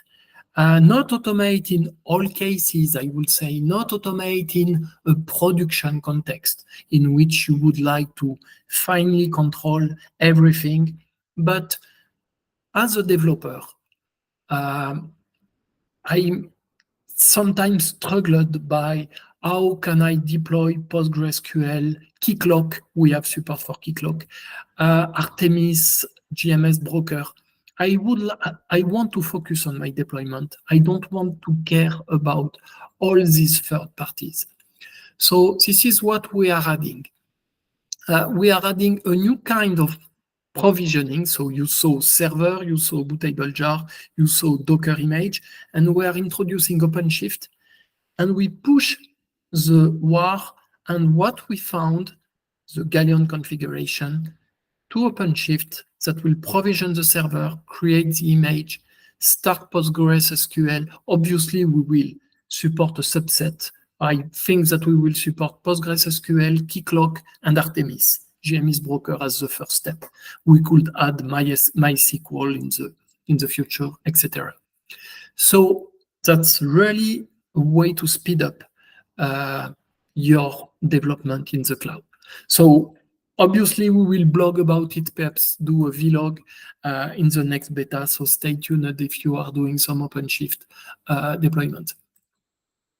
So as of today, WildFly 31, we are beta, and we plan to be final for WildFly 32. So our first final release should come in WildFly 32 timeframe. That's our goal. A lot of resources, and thank you. And it's now Q&A. We have not a lot of time, but I'm open to questions. Hi, Jean-Francois. Hi. So we had two sort of topics. We had one, I think it's, well, it was while you were speaking, but I expect it's a bit more general from Sergey. I hope we will have conferences like this quite regular, but we got that comment during your session. So thanks, Sergey, and thanks, Jean-Francois. So we did have a question, and I think you probably kind of answered it pretty much almost after that. The question was from Courtgoo, and it was, what's the minimum WildFly version you need to provision a server using Glow? But I think it's WildFly 30. Oh, okay. So that isn't how I interpreted what that slide was. So thank you. Brian also thought it was WildFly 30. I think I misinterpreted it maybe because it said WildFly 31 had beta support. Oh, that's in all cases, that's a beta support. The current WildFly Glow is beta. But the first release, and actually it's perhaps WildFly 29, the first release that contains rules inside the Galleon layers. That's really that makes WildFly to be WildFly Glow compliant. Oh, actually, we can find it. Yes, but let's say that it's WildFly 29. Thank you. Well, that's great. Yeah, I think that was all the questions from chat. So thank you very much for presenting that, Jean-Francois. I invite you to stop sharing your screen and you can go off stream. Thank you very much. Thank you. Okay, so I'll share my tab.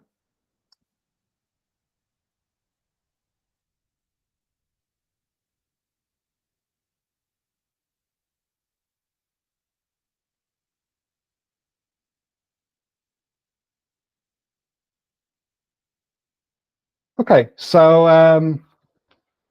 yeah, it's the closing of the events today. I'd just like to take the opportunity to thank all of our presenters for during the day. We've had Harold Pell, Romain Police, Brian Stansbury, and Jean-Francois Denise. Thank you very much for your preparations for those informative sessions. And I'd also like to take the opportunity to thank the organizers of the event today. A lot of hard work has been put into making the event a success, and I'm very grateful to our behind-the-scenes team for their invaluable contributions in making this a successful event. I'd also like to thank you, members of our community, for taking the time to join us today and help them make the event a success. Thank you for your questions, and thank you for any feedback that you're able to leave for us after the event, and thank you just for being here. There was an outstanding question from earlier in the stream that I'm not sure quite how to connect it to the sessions. I think it was asked while Romain and I were talking after Romain's session. So I'll go ahead and repeat the question out as I can, and we'll see if we have anyone available to answer it. The question was from Sergei Kostenko, and it was, can you please share your opinion about WildFly domain mode orchestration versus what I interpret to be Kubernetes management? So I'm not sure if that's one for Romain or Brian or someone else on the stream might be able to answer it. Brian, Romain, is that anything for you? I mean, I have not touched domain mode since, I don't know, like 2013. Okay. Let's try Brian then. Yeah. So now what I can say is that there is a lot of overlap between domain mode and other tools. So especially in the context of Ansible, we don't provide any support for domain mode because you won't use both at the same time. I don't know specifically what K9 is doing, K9 management is doing, so to have any comparison about that. I'm just surprised that people are still using domain mode. Yeah, well, just kind of following on from that, we definitely still support domain mode, but our general recommendation is to use container technologies like Kubernetes and OpenShift. It's just a much more active. I mean, domain mode and WildFly. I mean, it's very much a custom, bespoke, WildFly specific solution to a broad problem, and you're far better off, I think, relying on the massively active Kubernetes OpenShift community for best of practice solutions for solving the kind of use cases that you could have with domain mode. We still support it, but we definitely recommend people move on to OpenShift and Kubernetes.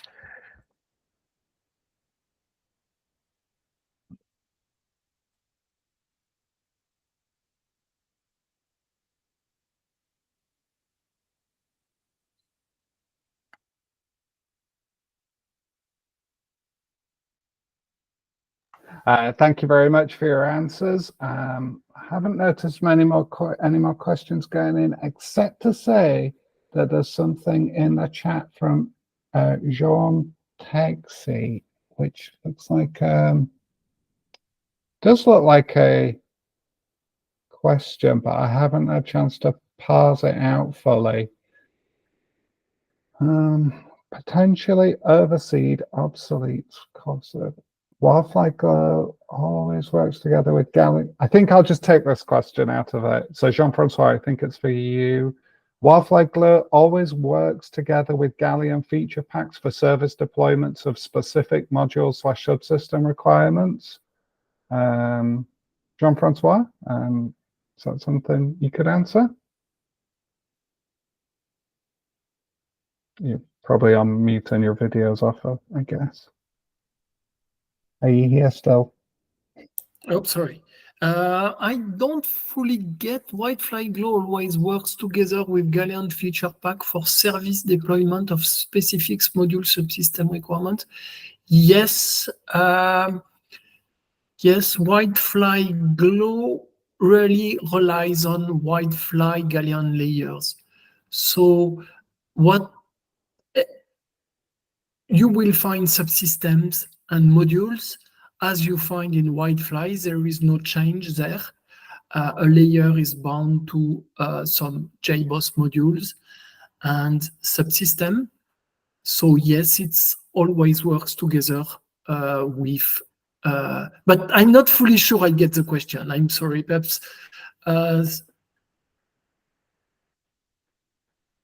If you want, I don't know how we can carry on after the presentation. Yeah, I think what we can do is, and it's on the slide here, just that last bullet. On that wildfly.org link, you should be able to find a link to our Zulip like chat channel, and or maybe like our WildFly users forum or something like that. So if you have any more questions, you know, there'll be ways to ask them after the sessions.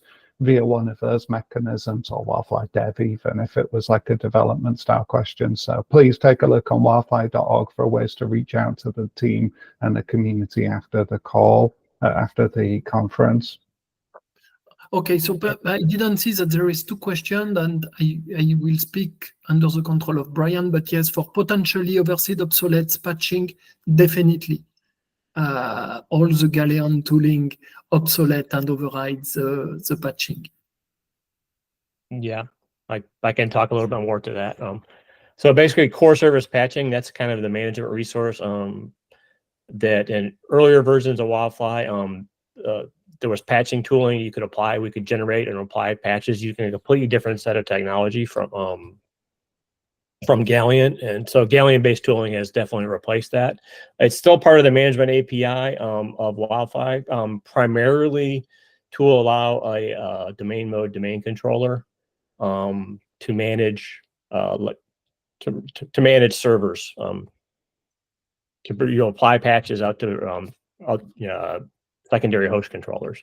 So that's the primary use case for it. But most of the use cases that people might have had, 5 years ago for patching using the core service equals patching resources, they're really obsolete now.